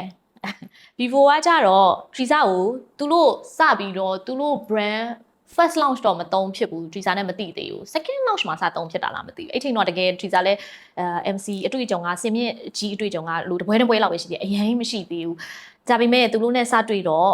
့သူတို့ကသုံးမယ်ပေါ့နော် maybe အရှိမလဲ portfolio တွေကောင်းထားရောသူတို့လိုက်ပြီးစုံစမ်းတဲ့အချိန်မှာလဲဟိုစပြ feedback တွေကောင်းလို့လည်းဖြစ်မှာပါပြီး agency တွေစီက feedback လည်းကောင်းတော့သူတို့ကနေပြီးတော့စသုံးကြည့်မယ်ဆိုပြီး agency တွေကျေးဇူးကြောင့်သူတို့နဲ့သိခွင့်ရတယ်ဆိုတော့ Vivo brand နဲ့သိတဲ့အချိန်မှာ Trisa MC တကယ်အသေးလေးပါအဲ့ချိန်တော့ကိုရတဲ့အမှုပညာကြီးကလည်းနည်းနည်းလေးပဲတကယ်ကိုနည်းနည်းလေးပဲအခုနဲ့ရှင်တော့နည်းနည်းလေးပေါ့နော်အဲ့တော့အဲ့မှာစပြီးတော့အဲ့ဒီ MC ပေါက်စဘွားကနေပြီးတော့ဒီနေ့ဒီချိန်ထိလုံးဝကိုရှိတယ်ကိုအားတယ်ဆိုလို့ရှိရင်ကိုပွဲထိုင် သုံးပေးနေတဲ့ brand ပဲဖြစ်ပါတယ်တော်တော်များများပေါ့နော်တချို့ဆိုကိုရိုင်းနောက်မှကွယ်3ရင်တဲ့တော့ဈေးကြီးလာပြီဆိုရင်တိတ်မသုံးဖြစ်တော့ဘူးဆိုတော့အဲ့ budget မသုံးတော့နောက်ထပ်နည်းနည်းပို့ပြီးတော့ပို့ပြီးတော့ဘယ်လိုပြောပြမလဲဒီ budget range ထဲမှာပဲပြန်ဝင်မဲ့သူတို့သတ်မှတ်ထားတဲ့ range ထဲမှာပဲပြန်သုံးတယ်ကိုကြတော့ကိုလည်းတက်လာတယ် grow ဖြစ်လာတဲ့အလျောက်ကို तू ကအတိမတ်ပြုတ်ပြီးတော့သူတို့ brand ကလည်းကြီးလာတာ哦သူတို့ကတော့အများကြီး company ကြီးဆိုတော့ grow ဖြစ်တာကတော့မပြောပါနဲ့တော့ကိုရီ grow ဖြစ်တယ်ဆိုတာဒါတကယ် brand ကြီးနဲ့ရှင်းလိုက်တဲ့ဆိုရင်တော့ဘာမှမဟုတ်ဘူးပေါ့နော်ဒါပေမဲ့ကိုရဲ့ဒီ grow ဖြစ်လာတဲ့ process တွေမှန်သမျှမှာလဲ तू ကအတိမတ်ပြုတ်ပြီးတဲ့ brand တစ်ခုလို့ပြောလို့ရတယ်Teresa ကိုတော့ manager တွေကတော့အားပေးလို့လားတော့မသိဘူးသူတို့ကတော့ပြောကြပါဘောเนาะနင့်ကိုဘာလို့တုံးတာလဲသိလားတဲ့ဘာလို့ဆိုတော့နေရတယ် maybe တဲ့ luck ရှိလို့နေပါတယ်နင်ပိုရောင်းရတယ်ထင်တယ်သူတို့ကတော့အဲ့လိုပြောကြပါဟုတ်မဟုတ်တော့မသိတော့တကောက် interview လုပ်တော့ကတော့ interview ပွဲတော့လုပ်ပြီးတော့ကတော့ Teresa ကိုအဲ့ဒီ client တယောက်ကတော့အဲ့လိုပြောဘူးတဲ့တဲ့ Teresa က luck ရှိတယ်ထင်တယ်တဲ့ကျွန်တော်တို့ဒီနေ့တဲ့တော်တော်ရောင်းရတယ်တဲ့ဆိုတော့အဲ့တော့အဲ့ဆိုရင်တော့ငါလည်းအိမ်လေးတစ်လုံးဝယ်ပြီးပြန်ရောင်းစားရင်ကောင်းမယ်အဲ့လိုတော့စဉ်းစားမိရ maybe yes electronic brand တွေပါတယ်နဲ့ luck ရှိတာတို့ကားတွေပါတယ်နဲ့ luck ရှိတာတို့လည်းဖြစ်နိုင်တာပဲလीနော် so ဒီမှာ Hello Lady အကြောင်းပြောမလို့ဒီဟာ Hello Lady ပါဒါကတော့ Teresa ဘဝမှာအမှတ်တရအဖြစ်ဆုံး show တစ်ခုလည်းဟုတ်ပါတယ်နောက်ပြီးလူတွေပေါ့နော်နည်းနည်းလေး Teresa ခိုင်ဆိုတာတတိလေးနည်းနည်းချားမိခဲ့တဲ့ show ဆိုလည်းမှန်ပါတယ်ဘာလို့ဆိုတော့ဒီဟာကကိုယ့်ရဲ့တကယ် senior လူတွေနဲ့ပဲရိုက်ရတာပေါ့နော်အချက်မို့ဆိုလို့ရှိရင်လည်းဒီလောကထဲဝင်တာတော်တော်ကြာခဲ့ပြီ Teresa ထက်တော့မှအရှိ sorry ထင်တယ်နောက်ပြီးတော့ပေါ့နော်ဒီမဖြိုဆိုရင်တော့ဒါ Teresa ရဲ့တကယ် senior presenter ပါသူကတော့တကယ်မဖြိုကတော့အတွေ့အကြုံရပညာရလည်းအများကြီးပေါ့နော်ဝမ်းစာပြည့်တယ်အများကြီးပါရမီရှိတဲ့အမပါပြီးတော့တကယ်လည်းစိတ်တော်ထားအရန်ကောင်းတယ်ပြည့်သွားတယ်ဒီ senior အမတယောက်ဒါကတော့ anti ကုန်းပုံပေါ့နော် anti ကုန်းပုံကတော့အရန်ချစ်ဖို့ကောင်းတယ်ဒါပေမဲ့အပြင်မှာဆိုအရန်လုံးဝစီးနဲ့ကန်းနဲ့တိချာအရန် detail ကြတာတကယ်ဒါပေမဲ့စီးမော်ရောက်သွားပြီဆိုလို့ရှိရင်လည်းအရန်စကားပြောတတ်ပြီးတော့လေ item တွေကလည်းတအားလုံးတက်တာ Teresa တို့ဆိုမြဲတမ်းသွားလေအဲ့လိုပျော်အောင်ဆိုပြီးစတယ်ဒီလားအဲ့လို item တွေအမူအရာတွေလုပ်ပြကိုရီးယားတော့မြဲတမ်း free TV show တွေကြည့်ရတာပေါ့နော် anti ကုန်းပုံပါပြီဆိုလို့ရှိရင်ဒီ show မှာတော့ Teresa ကျမ်းမာရေးအကြောင်းပြောရတာဘာကြောင့်လဲမသိဘူးကျမကိုကျမ်းမာရေးအကြောင်းပြောခိုင်းတယ်ကျမ်းမာရေးအကြောင်းပြောတဲ့အချိန်မှာ Teresa ကတော့တိတ်မပြောချင်ဘူးဘာလို့လဲပေါ့ကျမ်းမာရေးအကြောင်းကစိတ်ဝင်စားကြပါမလားပေါ့ဒါမဲ့လေကိုပေးခံရတဲ့တာဝန်ကြတော့ကြည်အောင်လုပ်ရတာပေါ့နော်အဲ့တော့ကျမ်းမာရေးဆိုရင်ဒီ show ကတော့အဲ့လိုထူးထူးခြားခြားဖြစ်တဲ့အဖြစ်အပျက်တွေအဲ့လိုထူးထူးခြားခြားဒီကမ္ဘာမှာဖြစ်နေတဲ့သတင်းချက်လက်တွေကိုပြောကြပါပေါ့ဥမာဆိုအခုဆိုရင်ဘယ်လိုတွေ့ရှိချက်တွေပေါ်နေပြီဘာဥမာထားပါတော့ကင်ဆာပြောက်တဲ့ဆေးကိုဘယ်လိုနဲ့ကုတာကိုပေါ်နေပြီဒါတွေကိုပြောပြရတာအမှတ်မိဆုံးအိမ်မှာ case ကတော့ဒီ Teresa တို့ TV show ကိုဒါ show က crew ပြန်ပြောတာပေါ့နော်ကြည့်တဲ့ပရိသတ်တွေထဲမှာတော်တော်အမှတ်ရတဲ့ပရိသတ်ပေါ့နော် anti တူရှိတယ်လို့ကြားပါတယ်သူကဒီပေါ့နော်အကြောင်းမျိုးကြောင့်ယောဂအခြေအနေတစ်ခုကြောင့်လာတော့မမှတ်မိဘူးပြောပြတယ်အဲ့မှာ तू ကမျက်စိပေါ့နော်ဒီကွယ်သွားတယ်ပေါ့အရင်တော့ကတော့ तू ကဒီအလုတ်ကဆရာမလောက်တာဆိုလားမသိဘူး तू ပြောပြတဲ့ဟာကျွန်မမှားချင်လည်းမှားမယ်ပေါ့နော်ဒါပေမဲ့ကျွန်မလည်း memory တွေကအများများနေတော့လေမှတ်မိတာလေးကတခုကဘာမှတ်မိတာလဲဆိုတော့ तू ကဒီမျက်လုံးမှာအဲ့လိုဖြစ်သွားတယ်မမြင်ရတော့ဘူးပေါ့နော်မမြင်ရတော့တဲ့အချိန်မှာဒီ TV show ကိုတော့ तू ကအတန်ကြားတယ်အတန်ကြားကတော့ Teresa ရဲ့အင်ကာနေ့ဆိုရင် Teresa ကျမ်းမာရေးအကြောင်း Teresa ကပဲပြောရတာပါ Teresa ရဲ့ main day ပေါ့နော်အဲ့တော့ तू အင်ကာနေ့ရောက်ပြီဆို तू စောင့်ကြည့်တယ်တဲ့ဘာလို့ဆိုတော့ Teresa ကျမ်းမာရေးအကြောင်းတွေပြောပြီးကျမ်းမာရေးနဲ့ပတ်သက်တဲ့အဲ့လိုတွေ့ရှိချက်တွေပြောတော့ तू အားအရန်တက်တယ်ပေါ့နော်အင်ကာနေ့ရောက်ပြီဆိုသူ့အတွက်ကမျှော်လင့်ချက်တစ်ခုရှိတယ်လို့ပဲပေါ့နော်ဒီကျမ်းမာရေးနဲ့ပတ်သက်တဲ့ကောင်းတဲ့သတင်းတွေအဲ့လိုထူးခြားတဲ့သတင်းတွေကြားကတော့သူတော်တော်အားတက်မိတယ်ပေါ့နော်အဲ့တော့ Teresa ရဲ့ဒီအင်ကာနေ့အစီအစဉ်ကို तू အရန်ကြိုက်ပါတယ်ဆိုတဲ့အကြောင်းပေါ့နော်ပြီးတော့ तू တနေကုန်ကြားနေရတဲ့ဒီ Teresa ခိုင်ဆိုတဲ့အတန်ကဘလို့ပုံစံလဲဆိုတာကို तू အရန်သိချင်ပါတယ်ပေါ့ပြီးတော့ပြောပြပေးပါပေါ့ဒီအစီအစဉ်မှာ Teresa ပြောတဲ့အချိန်ဒီမှာသူ့အတွက်ကမျှော်လင့်ချက်တွေအရန်ရှိပြီးအားအရန်ဖြစ်စေတယ်ဆိုတဲ့အကြောင်းလေးပြောပြပါဆိုပြီး Teresa တို့ဒီ TV program ရဲ့ hotline number ကိုဖုန်းဆက်လာပြီးတော့ပြောပြတယ်ပေါ့နော်ပြောပြတော့အဲ့ချိန်တော့Teresa ပြောလိုက်သေးတယ်ဟိုတွေ့ချင်တယ်ပေါ့နော်တွေ့ချင်တယ်ဆိုတော့အဲ့ချိန်တော့ခူရီကလည်းအရင်အလုပ်များတော့စီစဉ်မယ်ဆိုပြီးအကြောင်းမျိုးကြောင့်မစီစဉ်ဖြစ်လိုက်ဘူးပေါ့နော်ဆိုတော့ဒါလေးကတော့ကိုဘွားထဲမှာလဲTV show host လုပ်ရင်းနဲ့ကိုကလူတဦးတယောက်ကိုပျော်ရွှင်မှုပဲဖြစ်ပါစေအကျိုးပြုတဲ့အကြောင်းအရာတစ်ခုပဲဖြစ်ပါစေခံစားချက်တစ်ခုပဲဖြစ်ပါစေကောင်းတာပေးလိုက်တယ်ဆိုရင်ကိုပင်ပဲဒီအလုပ်တွေကကိုအတွက်ကတာဝန်ကြည့်တယ်ကျင့်တတ်ဖို့ကောင်းတယ်လို့Teresa တော့ခံယူတယ်ပေါ့နော်okay ဒါကတော့အရန်ကို entrepreneur ဖြစ်ချင်တော့ Teresa ခိုင်ဒါကတော့ကျမကလေအိမ်မက်တော့နည်းနည်းကြီးတယ်အိမ်ကလူတွေကအရန်နေ psycho ထဲလုံးလားမသိဘူးအရန် independent strong woman ဖြစ်အောင်ရိုက်သွင်းလို့ထင်တယ်အဖွာသူ့လိုဖြစ်အောင်ဒီဟာပန်းတင်တန်းသွားတက်တာ Teresa က MC လုပ်နေနေ Teresa သိရဒီအလုပ်က Teresa တော့ကရည်ရှည်ပေါ့နော်အမြဲတမ်းလုပ်လို့ရတဲ့အလုပ်တစ်ခုမဟုတ်တော့ဘူးဘာလို့ဆိုအသက်အရွယ်ပုံမှာလည်းမူတည်တယ်နောက်ပြီးတော့ကိုထက်တော်တဲ့လူတွေလည်းအများကြီးတက်လာအောင်ပါလေနော် generation အသက်တွေလည်းတက်လာအောင်ပါကွာတနေကုန်ပဲဒီ MC ပဲဒါပဲလုပ်မယ်လို့လုပ်လို့မရဘူးပေါ့နော်တနေ့ကျရင်သူတို့အလှည့်တွေရောက်လာမယ်အဲ့တော့အဲ့ချိန်ကျရင်ကိုရည်ရှည်လုပ်လို့ရတဲ့လုပ်ငန်းတစ်ခုတော့ကိုမှရှိရမယ်နောက်ပြီးတော့ Teresa အနေနဲ့ကိုဘိုင်ကိုစားပြုတဲ့အလုပ်တစ်ခု MC အပြင်တခြားအလုပ်တစ်ခုရှိစေချင်တယ်ပေါ့နော် brand တစ်ခုရှိချင်တယ် အဲ့ချိန်မှာထရီစာစဉ်းစားတယ်အားလုံးလိုပဲထရီစာလည်းမသိဘူးကိုဘာလုပ်လို့ရမလဲ loss ဖြစ်တယ်ဟိုမီဂျာရွေးတယ်လို့ပဲကိုဘာမီဂျာရွေးရမလဲမသိခဲ့တယ်လို့ပေါ့နော်ပန်း main ကလေးဆိုတော့လှကြိုက်တော့ငါပန်းတင်တန်းတက်ပြီးပန်းဆိုင်ဖွင့်မယ်လို့စဉ်းစားခဲ့တယ်အဲ့မှာပန်းတင်တန်းနေစုံစမ်းတဲ့အချိန်မှာတရုတ်ပြည်ဟန်ဇိုးကပန်းလက်မှုပညာတော်တော်နာမည်ကြီးရလို့ကြားတယ် MC လုပ်နေရအဲ့တော့ကတော့တော်တော်အချိန်ရနေပါပြီအဲ့ဒါကိုထရီစာတစ်လှလုံးကနားပလိုက်တယ် MC လုပ်တွေကိုအကုန်လုံး cancel လုပ်ပြီးတော့စုထားတဲ့ပတ်စံနေနဲ့ဟောင်ဇိုးကိုသွားပြီးတော့ဟောင်ဇိုးမှာ2လတက်မယ်ဆိုပြီးတော့တစ်လတော့ schedule clear လုပ်လိုက်တာပေါ့နော်2လတင်တန်းသွားအပ်လိုက်တယ်ဒါပေမဲ့ကန်ကောင်းစွာနဲ့ပဲနောက်ပိုင်းမှာတော့ကိုခင်ပြီးပေါင်းတဲ့ဒီတရုတ်တင်တန်းကတရုတ်တငယ်ချင်းတွေတွေ့လာတယ်သူတို့ကကိုဘာလုပ်မှမသိဘူးသိလားသူလာမေးရနင်းမြန်မာကြီးမှာဘာလုပ်တာလဲတဲ့ကိုမပြောပြဘူးတော့တက်တာလည်းမလေးကြည့်လေးညက်မယ်ကြီးနဲ့သိလားအလှလည်းမပြေဘူးဆိုတော့သူလည်းတာမန်လေးပေါ့မသိဘူးသူလား TV ဖန်သားပြင်ရှိမှာဒီလုပ်တယ် presenter လုပ်တယ်သူတို့ပြုတ်ပြီးမှဆို presenter ဆိုတာအလုံးဝတကယ်ကို entertainment industry မှာလည်းတကယ်ကိုကြီးတဲ့ role တစ်ခုလေနော်အဲ့ဒါကိုသူကမသိဘူးနောက်ကျမှကျွန်မပြောပြကျွန်မက presenter လုပ်တယ်လို့ဆိုတော့သူကအရင်အော်ဟာဟဲ့မယုံဘူးဆိုတော့မှထရီစာကလေကိုယ့်ရဲ့ပုံတွေကိုဖွင့်ပြတာအကုန်လုံးဒီမှာငါရိုက်ကူးရိုက်တော့ပုံဒီမှာငါကြော်ညာရိုက်ခဲ့တဲ့ပုံဆိုအဲ့ချိန်ကျမှသူတို့ကတွေ့ပြီးတော့လေအစကြရန်ကုန်လာရင်းနဲ့နင်းနဲ့အလုပ်ကိုလိုက်လို့ရလားတဲ့နင်း style လေးလာလုပ်လို့ရလားတဲ့အဲ့ဆိုနင်းနဲ့တပုတ်ရိုက်ထားမှာပေါ့တဲ့ငါတို့မြန်မာပြည်ရောက်ရင်ပြောပြမယ်တဲ့နင်းကိုသိတယ်ဆိုတော့ပြောငါအလုပ်နာမည်မကြည့်ဘူးလို့နင်းသွားပြောလဲဘယ်သူမှမသိဘူးလို့အဲ့သူတို့နဲ့တော့တွေ့ခဲ့တော့ကောင်းတဲ့ memories လေးတော့ရခဲ့ပါတယ်နိုင်ငံခြားမှာပညာမသင်ခဲ့ရလို့လားမသိဘူးကိုလည်းရတဲ့ chance နဲ့တော့ကိုသင်ခဲ့ရပါတယ်ဆိုတဲ့ဟာလေးတော့ရအောင်ယူတာပေါ့နော်ပန်းတင်တန်းလေးတော့တက်လိုက်တယ်ဆိုတော့ experience လေးရတယ်ပြန်လာနဲ့လေဒီဘက်ကလေ client တွေကပြန်လာတော့ပွဲတွေစောင့်နေတယ်ပြန်လာခဲ့တော့ client တယောက်ဆိုရှင်လေးလက်မဝယ်ပေးမယ်တဲ့ချက်ချင်းပြန်လာခဲ့မလုပ်ပါနဲ့လို့တင်တဲ့အထားလို့ဆိုမရဘူးတဲ့အလေးလက်မဝယ်ပေးပြီးတော့အဲ့ဒီပွဲရတော့ကိုပြန်လာလုပ်လိုက်ရတယ်အဲ့ဒါလေးလက်မပါဝယ်ပေးချလိုက်တယ်ပြန်မလာပါဆိုလို့တယ်ကျွန်မတို့တရုတ်ပြည်ကနေပြီးတော့မြန်မာပြည်အထိကိုအဲ့လိုလုပ်ပြီးတော့ဒီစားပြန်လာတယ်ပွဲတွေလုပ်တော့ထုံးစံတိုင်းပဲမအားတော့ဘူးပြန်မအားတော့ပန်းတင်တန်းမှာဖွင့်ဖြစ်လိုက်ဘူး20ကျော်ပဲရှိသေးတယ်မိပြီး25 26ထင်တယ်အိမ်မှာထပ်ပြီးတော့အိမ်မှာထပ်မှတ်တယ်အသက်30မတိုင်ခင်တော့ငါလုပ်ငန်းတစ်ခုလုပ်မယ်ဆိုတဲ့ဒီ promise တော့ကိုလုပ်ခဲ့တယ်အဲ့ချိန်မှာထရီစာစဉ်းစားဘာလုပ်ရင်ကောင်းမလဲငါဘာလုပ်ရင်ကောင်းမလဲပေါ့လုပ်ရတဲ့ပွဲရဲ့တဘာဝအရာထရီစာမြန်မာဝတ်စုံတွေဝတ်ရတယ်အိမ်မှာတော်တော်များများအဲ့ချိန်တော့ထရီစာကိုချုပ်ပေးတာမချုပ်မို့ကိုပေါ့နော်မချုပ်မို့ကလည်းတော်တော်တော့တကယ်ကျေးဇူးရှိပါတယ်သူကလည်းညာတွင်းချင်းမနှက်ပြန်ပွဲရမယ်ဆိုအမအယောင်ပဲပြောလိုက်တာအမကြီးဒီအောင်ဆိုသူချင်းချုပ်ပေးထားချုပ်ရင်းကနေပြီးတော့အဲ့မြန်မာဝတ်စုံနဲ့ပုံနေတင်လူရပို့ကြည့်တယ်ကျွန်မ engagement ပို့ရတယ်ဒီလားရိုးခေါင်းဝင်နေနေဆိုလူတွေကစိတ်ဝင်စားအောင်မြန်မာဝတ်စုံနဲ့ဆိုရင်အေးပေါ့ကိုရာဆိုလည်းမြန်မာဝတ်စုံဆိုတော့လေကြည့်မိမှာပဲလीနော်ကိုတလေးကိုဟုတ်တယ်မလားဒါပေမဲ့လေအဲ့နဲ့ကြည့်တော့ဟဲပေါ့ဘာလို့ငါမြန်မာဝတ်စုံပြီးတော့တချို့ page တွေကလည်းပြန်တင်ပြီးတော့ဒီ design တွေရတယ်ဘာညာအဲ့လိုတွေတင်တော့ပေါ့စဉ်းစားလိုက်တယ်ဟဲလို့မြန်မာဝတ်စုံကတော်တော်များများပေါ့နော်လူတွေတတိထားမိတာပဲကိုကိုပေါ့နော်အဲ့မှာကိုကတော့မြန်မာဝတ်စုံကိုကြက်လို့ဆိုပြီးတော့တိတ်မဝတ်ဖြစ်ဘူးပုံမှန်ချိန်ကြီးဆိုရင်အဲ့ချိန်မှာစဉ်းစားလိုက်တော့ခေတ္တဆိုငါဘာ brand လုပ်မလဲပေါ့အဲ့မှာတွေးမိတယ် brand လုပ်ရင်ကိုကမြန်မာနိုင်ငံသားဖြစ်တဲ့အတွက်ကြောင့်မလို့ဒီကိုယ့်ရဲ့နိုင်ငံကိုကိုစားပြုတဲ့ brand တစ်ခုတော့ဖြစ်ချင်တယ်ပေါ့နော်ဒီမှာပဲရတဲ့အရာတစ်ခုပေါ့နော်အဲ့လိုတစ်ခုအနှစ်သာရလေးရှိစေချင်တယ်ပေါ့နော်အဲ့ချိန်မှာထပ်စင်စားအဲ့ဆိုငါဘာလုပ်မလဲဘာလို့မှုပညာတက်လဲဆိုလဲဘာမှလည်းမတက်ဘူးဘာတွေထပ်လုပ်ကြမလဲဘယ်အရာကိုအတွက်စီးပွားရေးလုပ်လို့ရလဲဆိုလဲကိုလည်းစဉ်းစားလို့မထွက်တော့ဘူးအိမ်မှာစဉ်းစားနေခုနမြန်မာဝတ်စုံသွားစဉ်းစားမိတာဟာဒါဆိုရင်မြန်မာဝတ်စုံကိုဟိုချုပ်တာဆိုရင်တော့ဒီဇိုင်နာကြီးတွေရှိရတဲ့အတွက်ကြောင့်ကိုလည်းဒီဇိုင်နာမဟုတ်တော့သူတို့လိုလဲကိုလည်းမချုပ်ပေးနိုင်ဘူးပေါ့နော်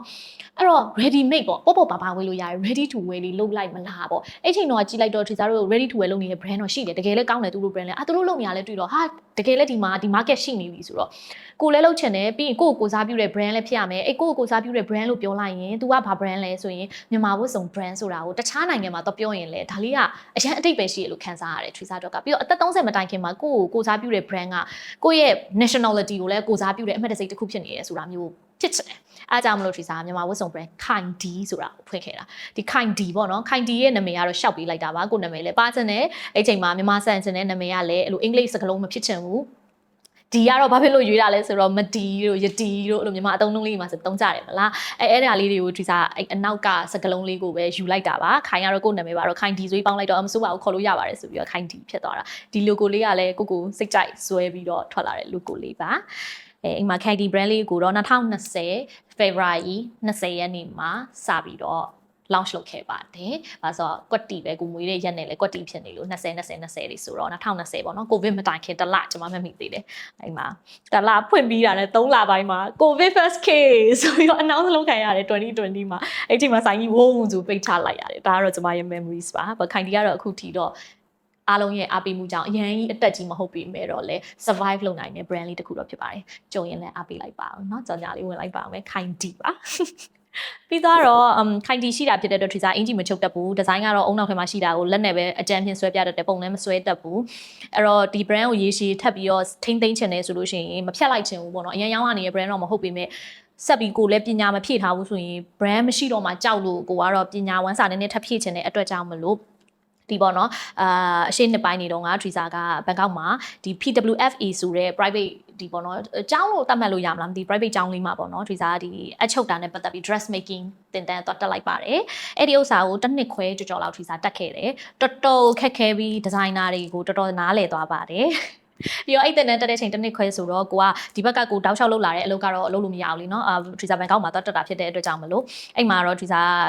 ကျမရဲ့ဒေါ်ငွေခင်ပေါ့နော်ကျမတိတ်ငွေခင်တာပဲကျမတိတ်ငွေရှာချင်တာအဲ့နဲ့ကျမ personal shopper လေးတွေလုပ်ပါတယ်ပစ္စည်းလေးတွေဝယ်ပေးပါတယ်ပြီးလူကြုံနဲ့ထည့်ပေးလိုက်ပါတယ်ဒါလေးပေါ့နော်အဲ့မှာကျမရဲ့ရောက်ကချက်ဖာလေးနဲ့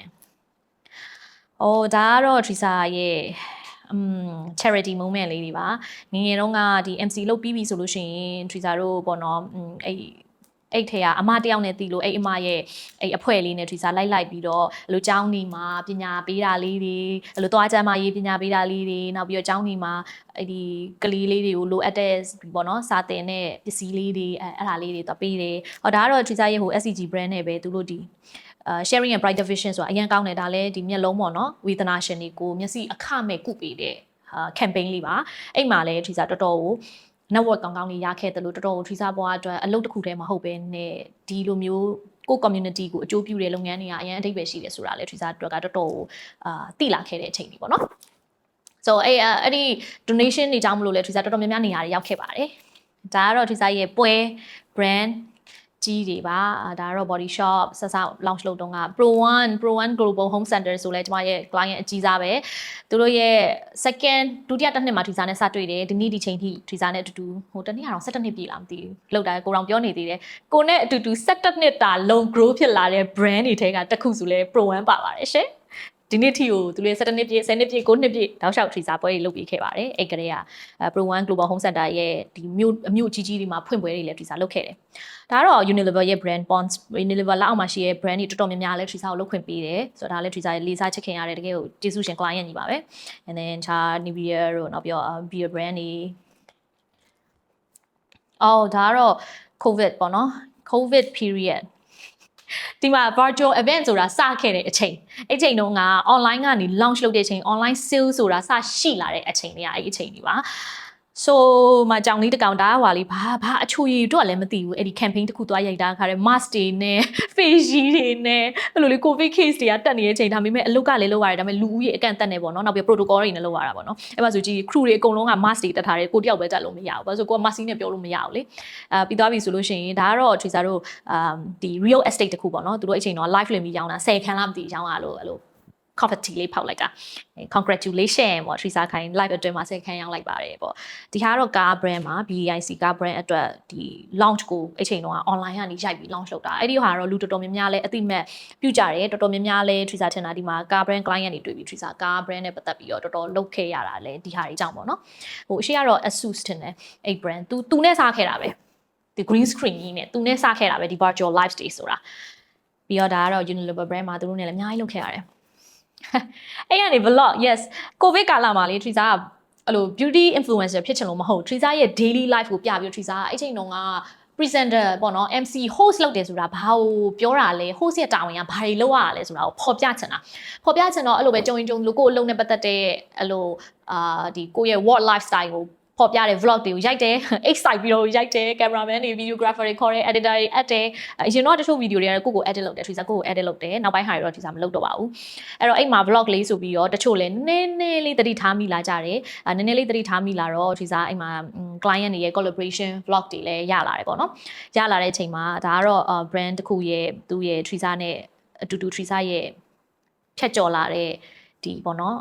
်အောင်မြင်လာတဲ့မှတ်တိုင်အသီးသီးကိုသူတို့က vlog နဲ့ဖော်ပြချင်တယ်သူတို့ brand နဲ့ collaborate လုပ်ပြီးတော့ပေါ့နော်သူတို့ရဲ့ဒီအိမ်ချိန်တော့ campaign ကလည်းအဲ့ဒါဆိုတော့အိမ်မှာမှတ်မိသေးတယ်တောက်ပဝင်ကြွားရဲရဲမှုများဆိုတဲ့ခေါင်းစဉ်နဲ့ဒီ Twitter အဲ့ vlog လေးတစ်ခုရိုက်ခဲ့တယ်ဒါပေမဲ့ Twitter တော့ထင်နေတာအေး brand နောက်မှာပါနေတော့လို့ဒီ vlog ကပေါ့နော်တခြားနေ engagement တွေချမလားမသိဘူးလို့